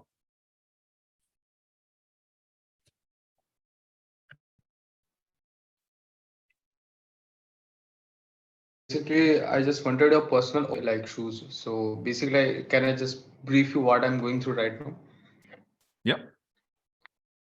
Okay, so Max, these days I've got a lot of time in my hand because my college, attendance isn't that much strict, as well as I've got nothing but like, not much to do in my life. I just go to gym, stay at home. Sometimes I go for a walk in the evening, and the rest of the times I actually try to spend hours researching about my niche. Like totally, I just want to spend all the time in my business. So yeah, can you like tell me, if you would be in my shoes, what were the different ways you would do the outreaching process so you can get maximum results in the upcoming days? I would do exactly what Martin was talking about, like doing the cross-platform thing, where you basically focus on one channel. And we talked about LinkedIn before, right? We did. Yes. Yeah. So focus on LinkedIn. I would focus on one channel, identify the business owners there, take notes of them in the sheet, and then I would identify them on the other platforms as well. So maybe do like 1 or 2 or 3 extra columns inside of the sheet. So as you identify somebody good on LinkedIn, just have like Instagram open, see if you can find them on Instagram, have a tab open on Facebook, see if you can find their Facebook page or personal Facebook page, copy those URLs and just paste it in the sheet. So, here's his name, here's his LinkedIn profile, here's the Instagram profile, here's his Facebook profile. Maybe you can identify him on, those are going to be the main ones, right? That you can like reach out to people on. And then I would just do maybe 10 to 20 of those per day, new, like 10 to 20 new every single day, and then send the first message to them every single morning, and also follow up with the previous ones and do like 5 follow-ups, and really focus in on doing the personalized follow-up or personalized messages, and have a really good first message that we talked about with, I don't remember, was it Harsh maybe?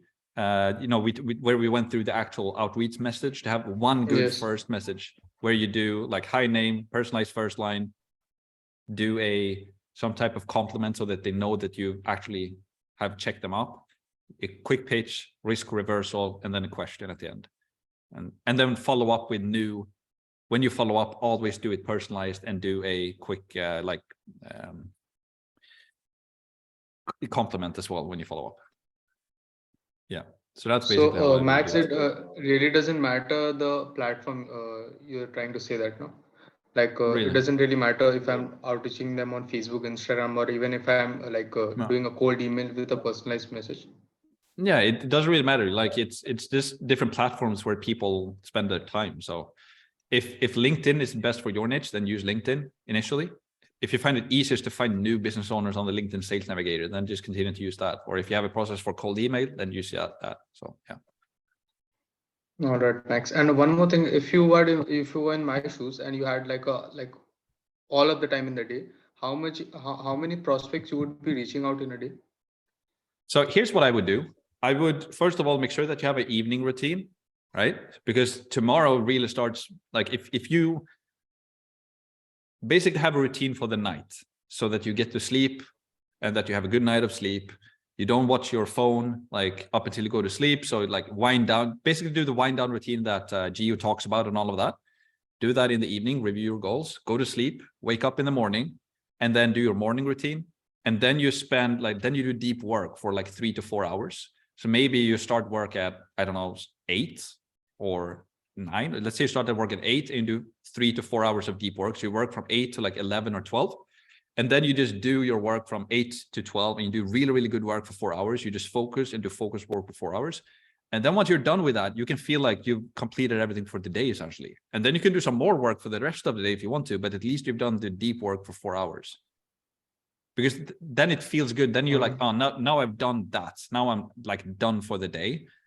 And then because that you can keep that up because then you can do that in the up till lunch. And then you can do sales calls after lunch, if that makes sense. So you do like outreach first part of the day. Yeah. That's how I would. Yeah, like having the biggest part and the toughest part in the day, and like after like completing it, we will have like a good feeling that we like spent the day really well. Because if you spread it out, then you feel like you constantly have to work, and that's the worst feeling. So if you just complete that, then you release it. Okay, now I've done that. Then you come back to it tomorrow. So yeah. Thanks a lot, Max. Yeah, no worries. Really helpful. Yeah. All right, Mateen. Yes, Max. I have something for Shivam. So Shivam, you can use, there is an extension called apollo.io on like extension. So you can add that into your Chrome browser. And from there, you just need to go to the LinkedIn profile and just open the tab. And there itself, you will be getting that their email ID as well as their number, which is linked to their account. Can you show on the screen? Is that possible? Sure. Yeah, I can show. That would be awesome. It's desktop, right? Yeah. I think so. You can see my screen, right? Yep. Okay. Just give me a second. So it's okay. It's not in this. Just give me this. Okay, to take this. It's not here. Sure. Let's into this.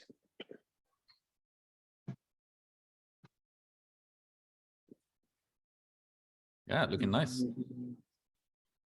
I like the colors. Thanks, man.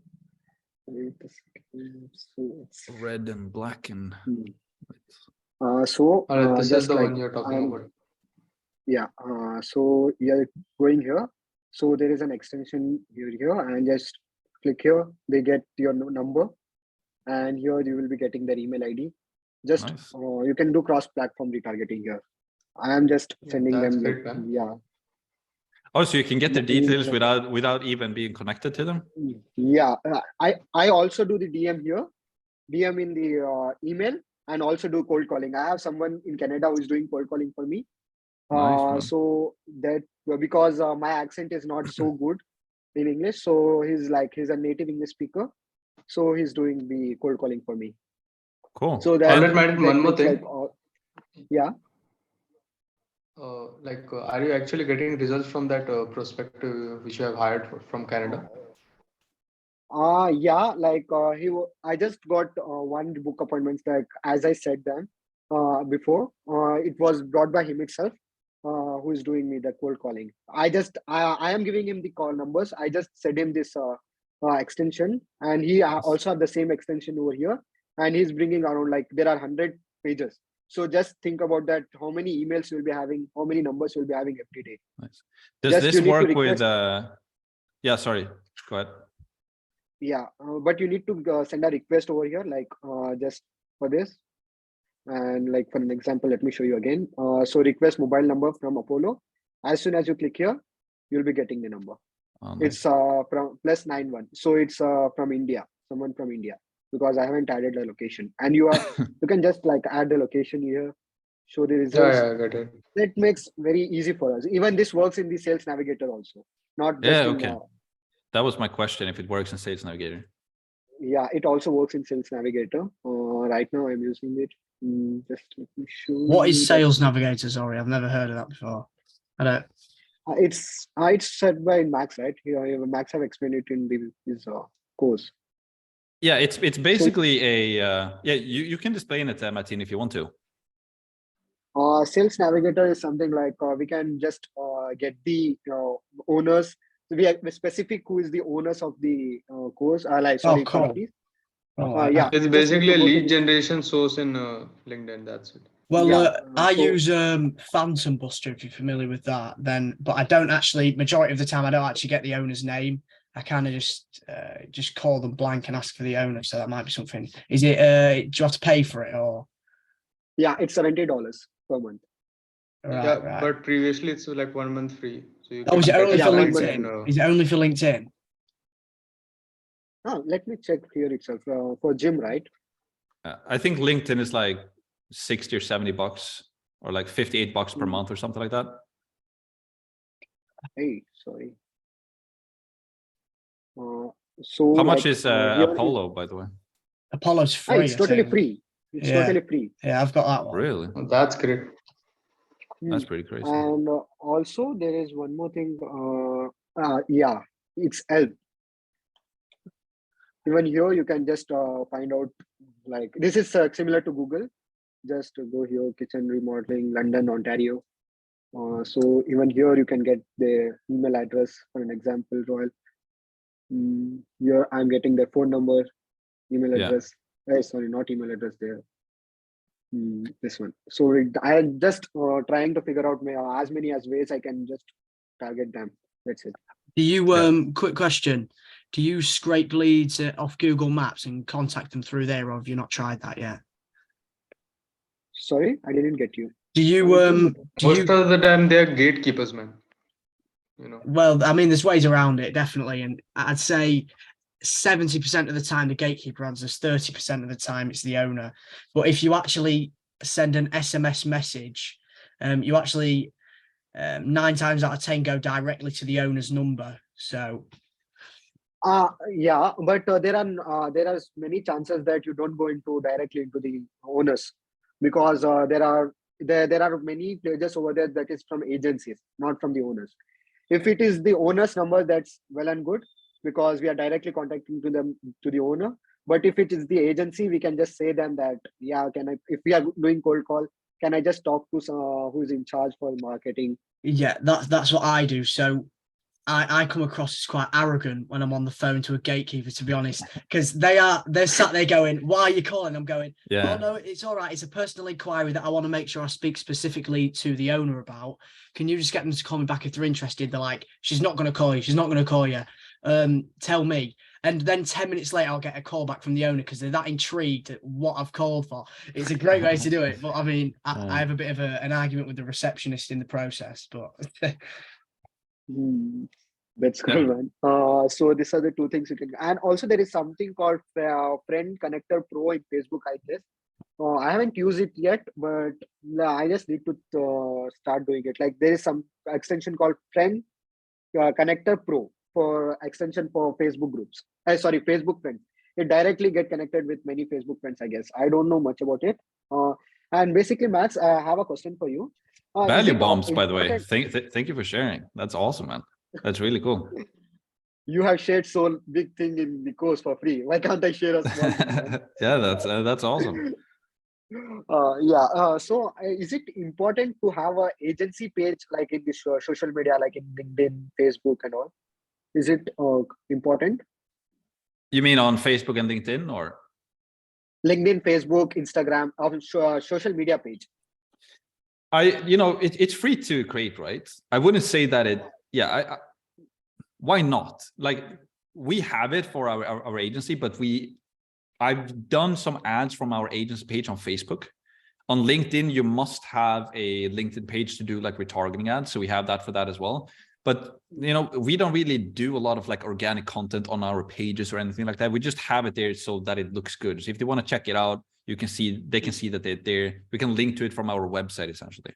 Yeah. I have created one, but is it important to keep it active? Like keeping the post daily, we are putting a post each and every day. Is it important to keep it active? Not really, to be completely honest with you, because you can do it if you want to, but if for local business, I say that it is important because a lot of their clients, for example, in roofing, where their clients decide, they always like, if they see your Facebook ad, they're going to go to Google, see the Google reviews, they're going to go to the Google page or Facebook page, see what content they have. So for that business, because they're doing some like mass sales, right? They're constantly doing new sales, getting new people in. When you run an agency, like you can get one client and keep that client for years to come, right? So I think it's more important to just have some content there, unless you want to go the route to like really, you know, double down on the organic. Maybe you have a plan that you like want to build like a brand and so on and so forth organically. Then obviously you can post it and so on and so forth. But in the beginning, it's not necessary to do that for an agency, in my opinion. Then I would more so recommend that you build like a personal brand and you utilize that for agency to get clients and kind of think through a system for that. But the thing with the organic is that it takes a lot of time. You have to record a video, then you have to edit the video or create a post and so on and so forth. And I would more so focus that time on like doing prospecting and sales and just get clients coming in and get results for them. So focus on like getting results for your clients and doing sales versus like creating content all the time. But hey, maybe you like put aside one day a week where you just do a new post and you just have something there. It just looks professional. So why not? So yeah. Because I have someone who can do that for me. I won't be doing that all stuff. I have someone in my team. I will be asking him to do that Cool. right now. And one more thing, Max. Do you have ever heard about Wise payment? Because here in India, it's not, Stripe is not allowed. Yeah. Yeah, I've heard so about it. Wise Yeah. is okay, right? If it's okay to use? Like it's more trustable. Is it trustable? Wise payments? Definitely. My editor that we use right now in the agency, we use Wise for that person. The only downside with Wise that I found is that it can be a bit tricky to send and receive money. Because when I was going to use Wise to send money to this particular person, I had to like create an account. I had to take a photo of my ID. I had to like send through, like wait for a couple of days. So it's just that it took a lot of time to just be able to send the money. I don't know if you have to do it that way. I'm sure maybe you can do it in other ways as well. Maybe you can send them an invoice and just have them pay and that's it. But it's definitely super professional. It looks really good and a lot of people use it. So there's Payoneer as well, but Wise definitely looks better. It looks, yeah. Hey Max, can I jump in real quick? Yeah, please. So basically, Stripe is actually allowed in India, but you have to register for like a business. So not exactly a business, but proprietorship. What you can do is for the first couple of clients, I know PayPal is not that great, but you can use PayPal. And after you get some revenue coming in, you can register for a solo proprietorship in India and you start using Stripe basically. That's what I would do. And that's what I'm doing, because the first payment I took from PayPal, it was like an old client, like 6 months ago. I was like running a video editing service, but now also I'm planning to do the same thing to register a sole proprietorship and then start using Stripe. Okay. I will be considering that. Thank you, man. Thanks, sir. No worries. And also there's one more extension called Contact Out that does the same thing like Apollo, and it's also free, so you can check that out. Oh. Sorry, can you say it again? Call Contact? It's Contact Out. Contact Out. Contact Out. Yeah. That's basically the same thing as Apollo. Cool. Okay. Cool. And anything else, Matti? No, Max. That's it. Okay. Thanks for okay. everything, man. Yeah. Awesome. Yeah. Thanks for sharing. Cool. All right. Let's do Bessie. All right. So Martin, you should if you want to do like outreach on Instagram, you should think of making content, because I think I've seen results since I started like making content, like giving out, just giving out free content, kind of like make them see you like an expert, like you know what you're talking about. Yeah. That's what I was thinking about. But the thing is, doing outreach on Instagram, most 99% of the clients don't handle the owners don't handle the Instagram. Personally, here itself, I am just starting right now. I am not handling the Instagram. I have someone to do that. What about think about the business who is totally established? They will be having someone who is running their Instagram. So I'm not considering Instagram outreach right now. Oh yeah, you know, that's kind of different. My niche, like they're mostly handling the account yourself, that online personal trainer. So yeah, they're always online. So that's the difference. Yeah. So Max. But thanks for sharing. No problem, man. No worries. So Max, I've got like a question here. So I have a friend in the UK, because obviously Stripe doesn't work. I'm currently in Nairobi, Kenya. Cool. So yeah, Stripe doesn't work in Kenya. So my friend agreed to like open the Stripe account for me in the UK and set up like an account personally for my business. So I don't know, what do you think about that? Is it going to be like, is it something you would do? I wouldn't personally do it, to be completely honest with you. It's just that, you know, make sure that you have like control, especially if it's like a payment processor, you like for your business, you really want to make sure that like you own and control that one, because, you know, that's just the way I would do it. So if Stripe doesn't work, I would look for like potentially another solution. Maybe you can use PayPal or Wise, for example, wise.com, or Payoneer is another one, and see if you can utilize those instead. But I would definitely recommend that you have something that you control. Yeah, I do have one, but the problem now is that I can't really like build clients in US dollars. I have to build them in like Kenyan shillings, and which is, I mean, I don't really like the idea of having to convert and then send an invoice to my client on Kenyan shilling. Like, it looks weird. Yeah. So I was thinking, I think, I don't know who mentioned it, but I was thinking of doing the same thing someone talked about here, like work with my friend for like my first few clients, maybe first or second client, then I can now like sign up an LLC in the US or something, and then get my own Stripes. I mean, it's possible to disconnect and connect back on the Stripe, right? Sorry, if it's possible to disconnect like the Stripe, my friend's Stripe, and then like the one he created for me, and then connect mine. Like in terms of payment, is it possible to switch? Like to the client, you mean? Like just to the client change? No, like no, to me, my like in terms of payment, is it okay if I can like if you use his and then change it? Yeah, to mine, yeah. I'm not sure actually. So but I think that there's some step when you sign up with Stripe where you can't do that. Or I might have dreamt this, but it's like, you know, if you create for one business, it's basically connected to that business. So I'm not sure that you can do that actually, but maybe that's your best idea, to start a business in like an LLC in the US and then utilize that and sign up a Stripe for that. Could be an option. But you also said that, you know, you can charge in dollars even if you're in another country. So if you use Wise, you can send a request for US dollars. You don't have to send it via your own currency. So. Oh, okay. So I'll definitely look into Wise. And also you know, like the funnel you have on your pitch deck, the example you showed us, how were you able to create that? Because I don't have any client yet, and I need to like build my pitch deck, and I don't know what to put in the funnel side.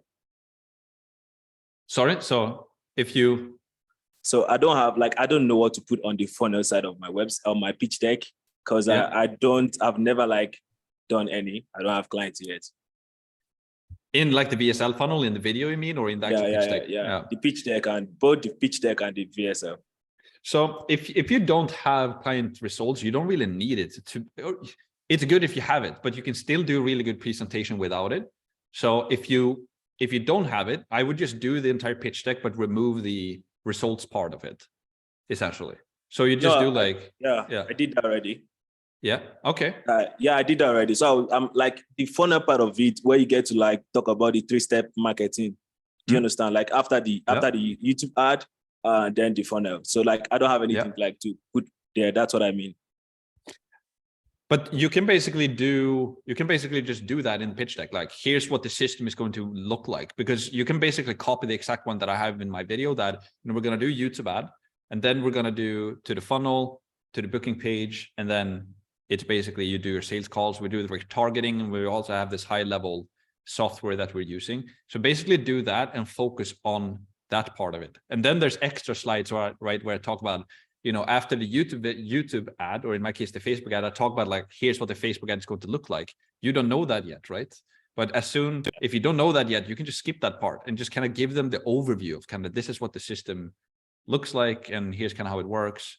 Just focus on show what you can show and don't show what you don't know yet. And then you can just build it as you go, essentially. When you find a media buyer, you can put in the case studies and so on and so forth. When you learn what the YouTube ad is going to look like, you can talk about that as well. So. Yeah, thanks, Max. Yeah, no worries. Cameron.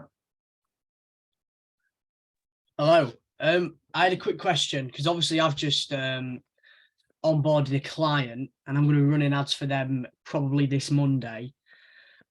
So my entire plan was to generate cheap leads, roughly, you know, about £3 to £5. So create like an introductory offer, whether that'd be, you know, like one session treatment for about £100 to £200, to bring a bunch of leads in, bring a bunch of patients through the door, and then kind of either upsell them in the consultation that they have, or with SMS automations, maybe like a week later.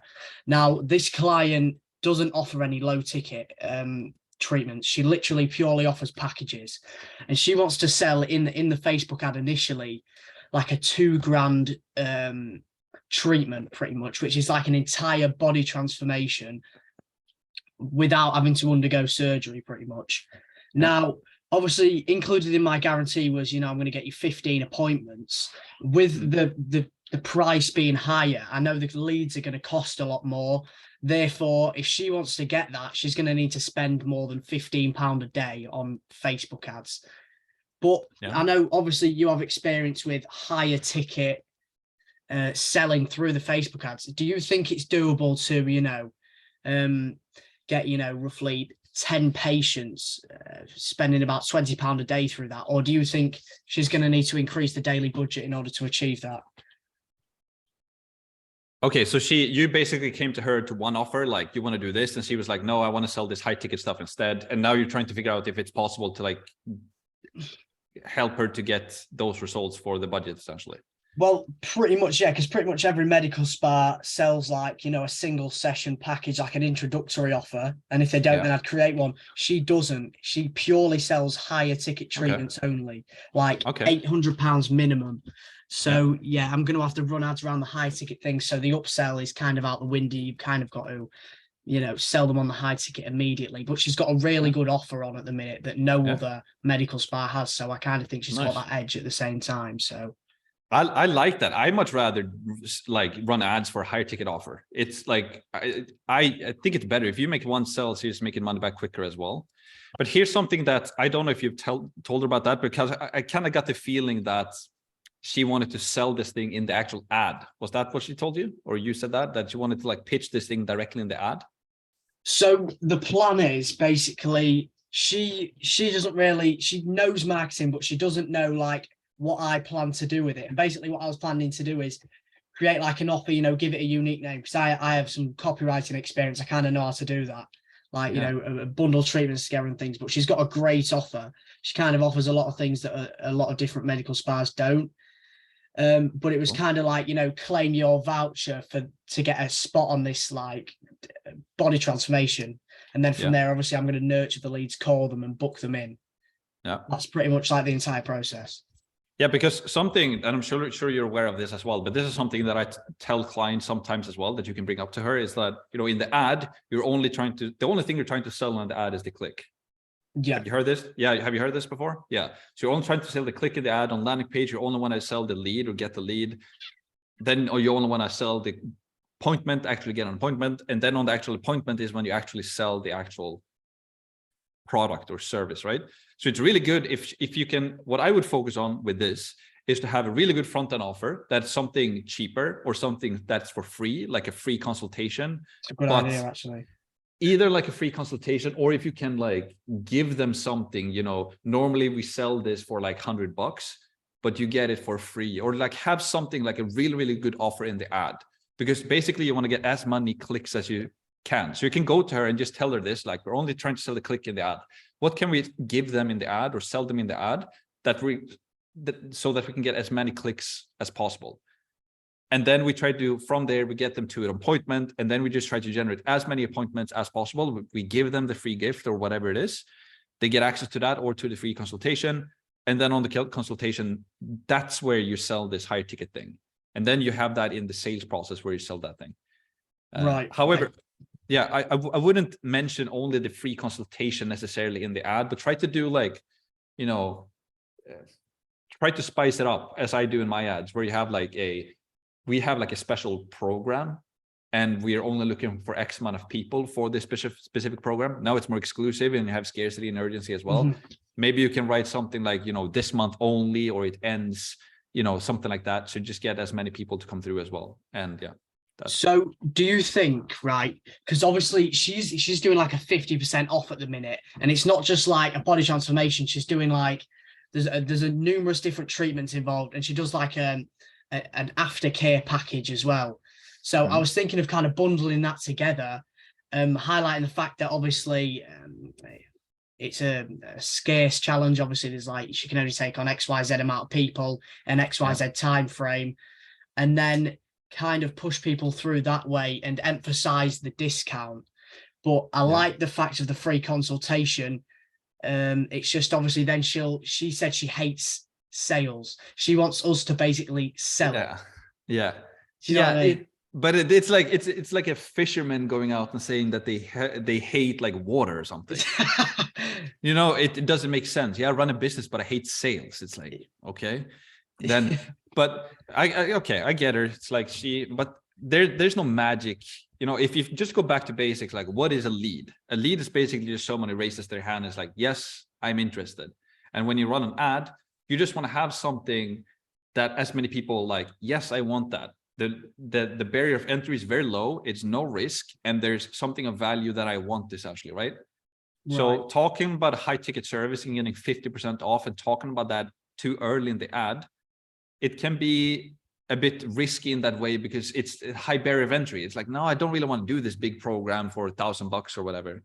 But if you have something of value that's for free, essentially, you can like, yeah, I'm interested in that. Next step, book a call and we can give you this thing and we can tell you more about this. Next step. And then on the sales call, when, you know, you can basically sell it to her that we cannot really sell this thing on the ad. It's not the way it works. You know, we can just generate the booked appointments and lead and people that are interested, but you're going to get warm people who actually they're interested in what you have. And then you can help her with the sales process as well. Because I know other people are in the medical industry. They do like a mini course and help their clients to do the sales as well. So. Right. Thank you very much. Yeah, that completely makes sense, to be honest. Because obviously you see majority of gurus running ads, they're not selling the high ticket courses immediately. That's like on the back end. So initially, you know, it might be, you know, like a PDF that's breaking down, you know, some free value. And then, you know, it slowly goes up in the value ladder. But yeah, thank you very much, Max. I'll keep that in account. Thank you. Yeah. No worries. Hey Cam, can I jump in real quick? Yeah, of course. I've actually like seen a couple of med spa agencies, and they also sell like a whole package of maybe $2,000. So instead of putting on the ad like the actual value of the package, they put like the per day cost. So instead of putting like a $2,000 package, they put it like a $200 per day. So it kind of seems like a low ticket, even though it's like a high ticket, but I don't know if it applies to you, but yeah, that's what I've seen. Cool. Thank you. I'll keep that in mind as well. It's just, you know, it's just kind of trying to construct the offer, because my plan was to create like a low ticket offer, but kind of qualify them as a buyer at the same time. Do you know what I mean? But yeah, I think the free what I've seen, they construct it as like they write it $400 per day and then they cut it. And introduce the offer of a 50% off. That is $200 per day. Yeah, That's well, what I've seen. I'm going to look at some ads that have been successful, and then see what I can do from there. Yeah. Right, and this is exact why we run an SMMA, right? The super niche marketing agency, because you're actually becoming super valuable for your specific niche and your client right now, because you're solving problems right now. If you figure out like a promotion strategy and a sales strategy, and that works, and you get great results for your clients, then it's like, then you're sitting on gold, because now you figured out how to do that, and you haven't like tried to copy somebody else by jumping onto their calls, as we talked about before. But now you've actually figured out something yourself that you know how to do. And then you can just become super valuable. And instead of like, you figured out for your one niche, you've only focused on that niche instead of being a generalist trying to figure this out for every new client. Yeah, 100%. And one more question. Obviously, I know you have like an opt-in page that you take the leads to once they've gone through the ad. Do you think, from your experience in the roofing? Sorry, isn't it? Yeah. From your experience, are you generating a lot higher quality leads in comparison to lead forms? Yes. Right. But like a lower volume but higher quality. Yeah, like, so here's the thing. Like, I had one client in Florida right now where they were like, hey, we just want to try the lead forms. And like for them, normally we get leads for like 25 to, in the summer, we get leads for like $15 to $20. Now in a little bit lower season, they were getting leads for like $25 to $35. And now, like last, like 2 weeks ago or something, we launched a Facebook lead form campaign, and we're getting leads for like $8 or something like that. So tremendous amount of leads, a ton of leads. And I'm like, all right, maybe it's working for them right now, but I'm like 80% sure that most of those leads are not going to be as quality as the lead form, because with the survey, because with the survey, they have to type it out, and we have like 8 questions. In the lead form, everything is pre-filled, because Facebook already know. Yeah. So it's just, they can see the ad, click, and it's away. And the only reason why we went to service is because we got feedback from our clients that the quality wasn't there. Like they don't pick up or whatever it might be. Then we changed to the survey, and now more people like they're actually more responsive and so on and so forth. But that's my niche, right? So you can try Facebook lead forms, and over time you can try landing page as well and see what the difference is. Yeah, because I was initially, I think I'm going to try lead forms first, because obviously I'm selling a lot lower ticket in comparison to roofs and things. But then obviously from there, if I don't see success, then I'm going to move over to an opt-in page and just like split test them kind of. Yeah. And here's another thing. Don't see yourself as a lead generator, right? You want to see yourself as a sales generator. So because a lot of people, they start a lead form and they're like, I'm doing a great job right now. I'm getting a ton of leads for $5 and it looks really good. But then at the end of it, they're just getting a ton of leads that they can't even call. So if you can just be on the ball and just ask them a lot, like, okay, how are you experiencing the leads? Are the people like picking up, or like, just try to talk with them and be on the ball. It's very nice as a business owner if the person you've hired is like, that they actually care. And then you can just be upfront as well. Let's try this first, see how it goes. And let's keep an eye on this like appointments you generate. And if you're making a sales, let's see how the quality is. If it doesn't work as good as we want it to work, then we can do a separate landing page. You can tell them like, we have a plan B for that. So like, yeah. Because obviously with these first 2 clients, it'd be great to get paid, don't get me wrong, but initially it's kind of just to test and see what works. To be honest, that's what I've been trying to do, and now finally got it. So it's just a fact of testing, because I'm actually taking the calls as well. So I'm booking them in, taking a deposit and booking them into their calendar pretty much. So thank you very much. Yeah, the goal is to get a proof of concept, and you're gonna love when you get that. You have 3 to 5 clients, and you're like, I have 3 to 5 clients now. They're paying me, they're happy, and I know that it's working. Like the plane is flying. Then you have a proof of concept. Now I have cash flow coming in, invest that into ads and get more clients, because now you find something that works. You can sell something that people want to buy and they get results. That's the only thing you want to figure out in the beginning, essentially. Yeah. Right. Thanks, Max. All right. Shivam is it next, right? Or is it Harsh, right? I don't know. I'm like, it's not sure. I think Harsh was before the Harsh was waiting for a while. You can go ahead, man. Okay. Harsh. I just wanted to share like a quick tip that I found yesterday about getting high quality leads on the Facebook lead form itself, where instead of letting Facebook pre-fill all of the information, instead of putting out the question as phone number, you can put out the question as what is your best hashtag to reach at. Hashtag is basically a phone number, so that way the Facebook cannot detect that it cannot pre-fill the form, so people have to enter their phone number, so that will increase the lead quality a little bit, definitely. That's good. And I actually heard that from one of my clients as well. But the caveat to that, something you just have to be aware of is that goes against their policy. So I'm sure you can do it, but from Facebook's side of things, it goes against their policy. So you can get your ads disapproved and all of that from doing that. But what I did was that I did a question, right? Sorry, what is your phone number? Like a separate question. So it was very easy for them to notice that. If you do like, what is your hashtag? Maybe, they're not going to notice it as easily, but and I'm sure you can do it. And it's a great idea, but just be aware of that. It is against their policy. All right. Thanks for letting me know. Yeah. Cool. Do you have it? Okay, awesome. All right, let's do Shivam now. Nice to see Sebastian here as well. Awesome. Let's do Shivam first. Hey Max, I just wanted to know that in the pitch deck you provided, I had a issue in it that in the pitch deck presentation I was not able to change the logo. There was placeholder logo. I just wanted to change it in every page, and I wasn't able to do so. So can you help me with it? Do you have a PC or PowerPoint? Yeah, I have a laptop. Okay. Yeah, it's not Keynote. You're using PowerNote then, or PowerPoint. Or I'm using the Google one, Okay. That might be the issue. Do you have PowerPoint on your computer? Yeah, definitely I have it. So I would try to open it up with PowerPoint, download it and open it with PowerPoint. That might be the issue. Yeah. All right. That's fine. But eventually, what are the points through which I can do it? I'm not really a geek in PowerPoint and Word, So in PowerPoint, basically in Keynote on Apple, you just double click on it. It should be that way in PowerPoint as well. Yeah, Martin is nodding as well. So if you just open it in PowerPoint and just double click on the logo, then it should I think it's different templates that shows up that you can edit.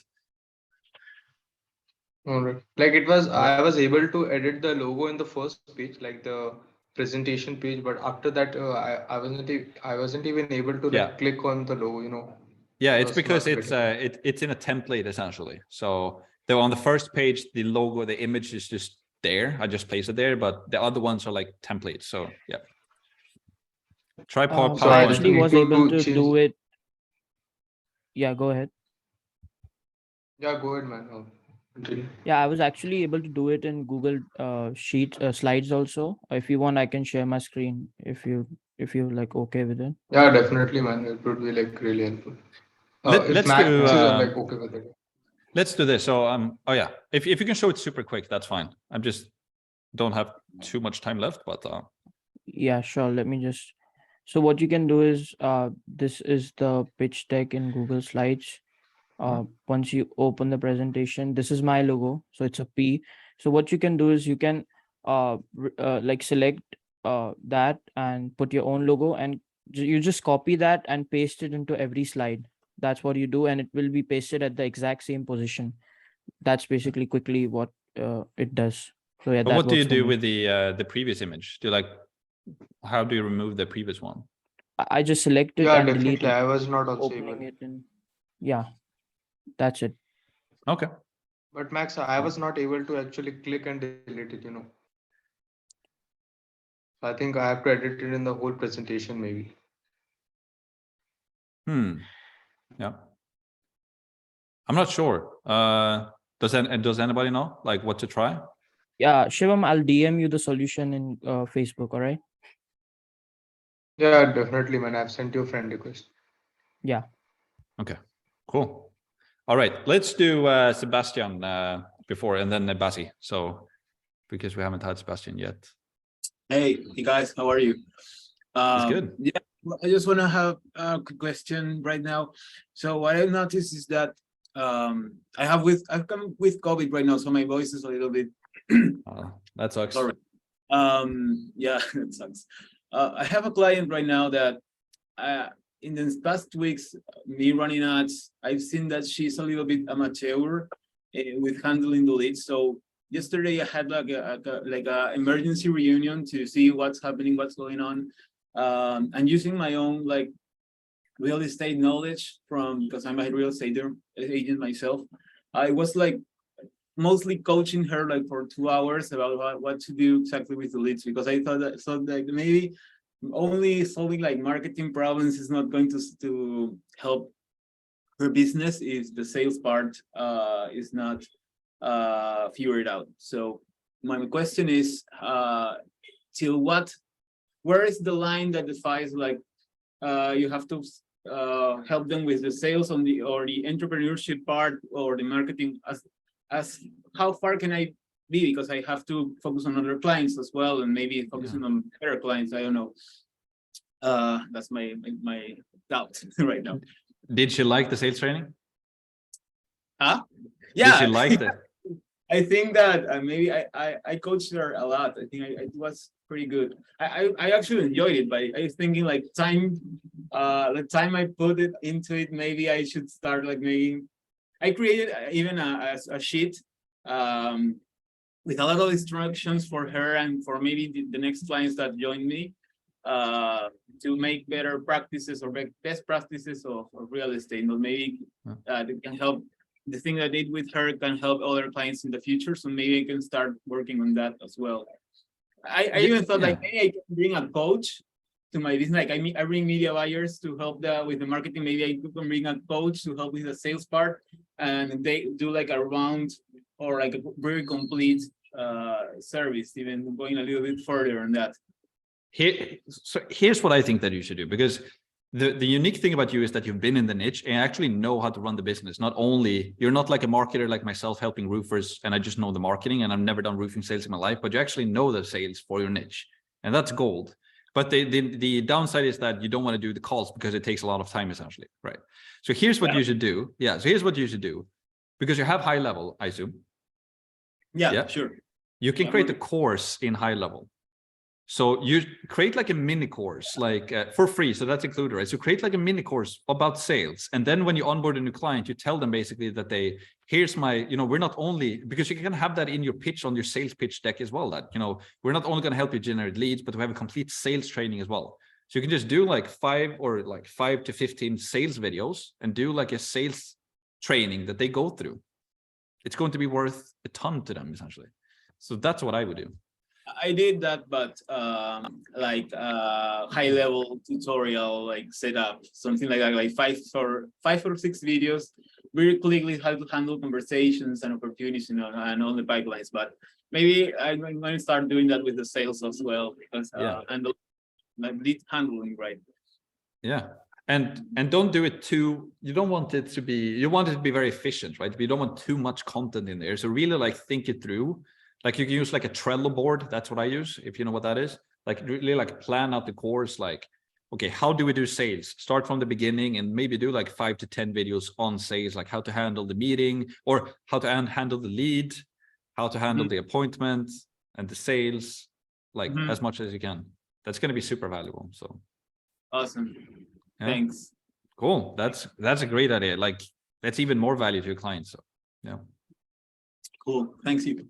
Yeah, no worries. Okay, Basi. So yeah, hey Max. So this is my listening to my offer. My offer is that I help them like triple X their best month in 90 days. You see, I've never really done this before, so I'm kind of like I'm not sure if I should be offering that. But then I've asked my media buyer, he said he can do it. I mean, I'm sure this is 90 days. They wouldn't be expecting me to like triple X their business in like a month. So 90 days is actually like enough time for us to like learn and know what is working and what is not working. Yeah. And like I said, my media buyer, like he's got like good results from past clients. Like he's worked with about three media advertising agencies on YouTube. So it's pretty good. So, but I'm not sure if I should be offering that right now, as I've never really like landed any clients. but it seems to interest them because they're like responding.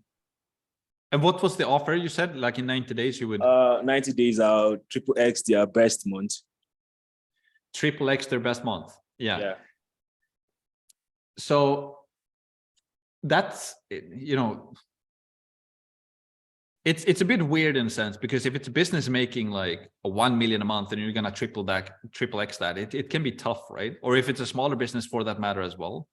And also you haven't done it before, so it might not be the best way to go about it, because you don't really know if you're actually going to be able to triple X it. But at the same time, if it's getting interest from them, I kind of like your idea about it as well, that you kind of you're getting their attention and you're getting them through the pipeline essentially, and get a client, and then you test it. And on top of that, then you can just have like a service-based guarantee or a money-back guarantee or something like that, where you basically tell them that, we're gonna triple X your business within 90 days or best month or whatever it was.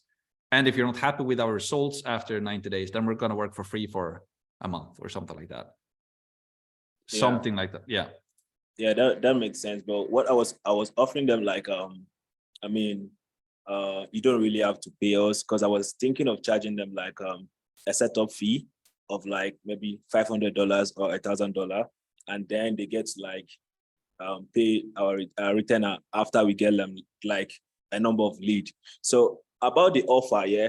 So this is I kind of like went to the book you recommended, the $100 million offer thing. Yeah. So this is how I think about it. Yeah. If a business is making like, let's say $10,000 per month, that means that they've got like a good sales team and they've got like a good offer. So they've got like an offer that is working. So I'm just gonna like take their offer, maybe see how we can like value stack the offer, and then make it a high ticket offer if it's not high. That's how I get to like triple X their income like 90 days. That's what I'm thinking of doing. Yeah, that's smart, right? Like if you can actually help them to not only bring more like leads and appointments to them, but if you can help them to actually get more money from each sale as well.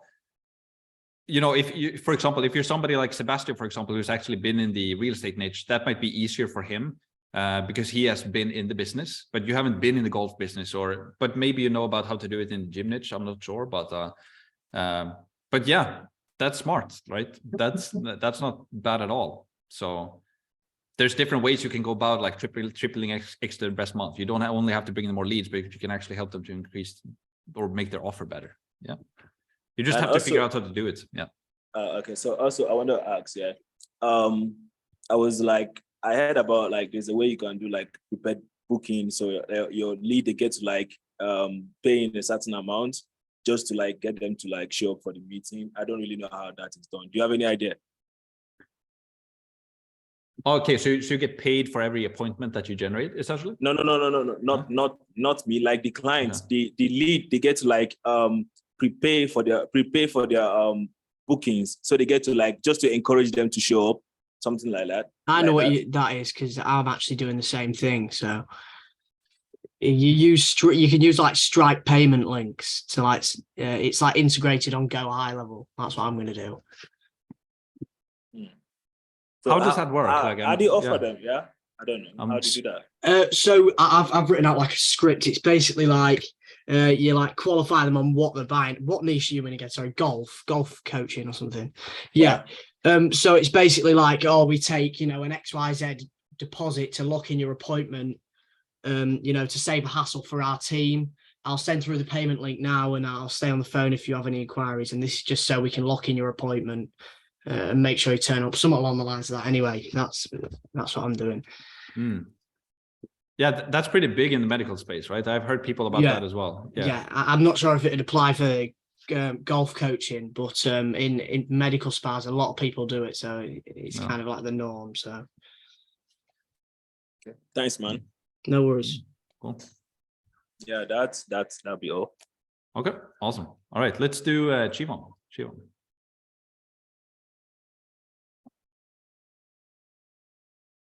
Okay, let's do Shivam's question and Cameron, and then if somebody else have a question as well, let's just make the final one here. No, Max, I didn't have any question now. Okay. I actually forgot to lower my hand. Gotcha. Okay, cool. Let's see. All right, let's do Cameron. So I was just wondering, I'm not sure if this applies for like the roofing niche, but do you have experience with like using the SMS messages to like reactivate past clients? So what I'm kind of thinking of doing is, you know, if they have a list of past clients, potentially sending them a message like, oh, we've got one of our best offers on at the minute for the next 24 hours only for the next 7 people, you know, that leave a Google review on our new Google listing, can get on this new offer. Have you ever tried anything like that? Obviously, I know it don't really apply for roofers, but, you know, potentially like, I don't know, I even know how long roofs last, but, you know, have you ever had experience with that?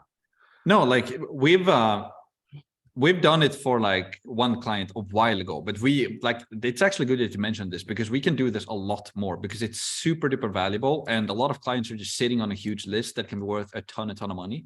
So basically what we do normally regarding the reputation management is that we just instruct them on how to use high level and then how they can send out Google review requests to their clients. We don't do that for them because, you know, we don't want to blast it out to every single one. Obviously they want to control the one who has become like a client, if that makes sense. Once they've done the siding or the roofing or the solar, they just want to send it to them. But doing like having that as an offer, like it's super easy to do. It takes like 10 minutes. You just need to have a good offer and then just blast it out. And if we do that and we blast it out to a list of like 5,000 people, let's say, we just send them a great offer and then they get 2 or 3 roofs from that or whatever it might be, maybe more. It's going to be worth a ton of money for them. So yeah, and especially right now with the New Year's, like you can have like a special New Year deal or something like that. So to answer your question, not enough. We should do that more actually. Because it was something I've already created like the workflows for it. So I've created like a mid-ticket and a high-ticket one. Yeah. To kind of, you know, reactivate a past client base. But I thought it was, you know, a great thing to especially start with. You know, if a client's kind of cautious to get started with the Facebook ads, like one of the clients that I actually signed, their Facebook account is under review or something at the minute, so they can't run ads. So we're just getting started with the reactivation campaign. No. So we're just going to upsell their past clients, and it's completely free. So there's not really any downside for them. Yeah, just to be sure to not like build out too much of like an automated campaign. They're sending a ton of messages because people don't like to be like spammed or whatever. So yeah, don't automate too much essentially. Yeah, so what I've got is for the past clients, it's like one message and then I think it's 2 follow-ups a few days later. I didn't really want to do any more in regards to the reactivation because, you know, they've probably never sent SMS messages to their clients before. So yeah, and also make sure to have like a really good offer in there. You know, yeah, it's a really good offer.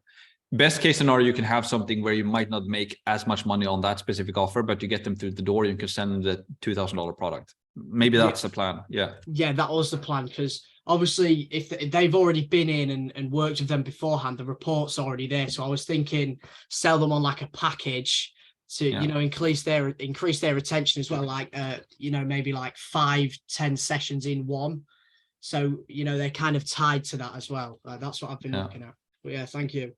Awesome.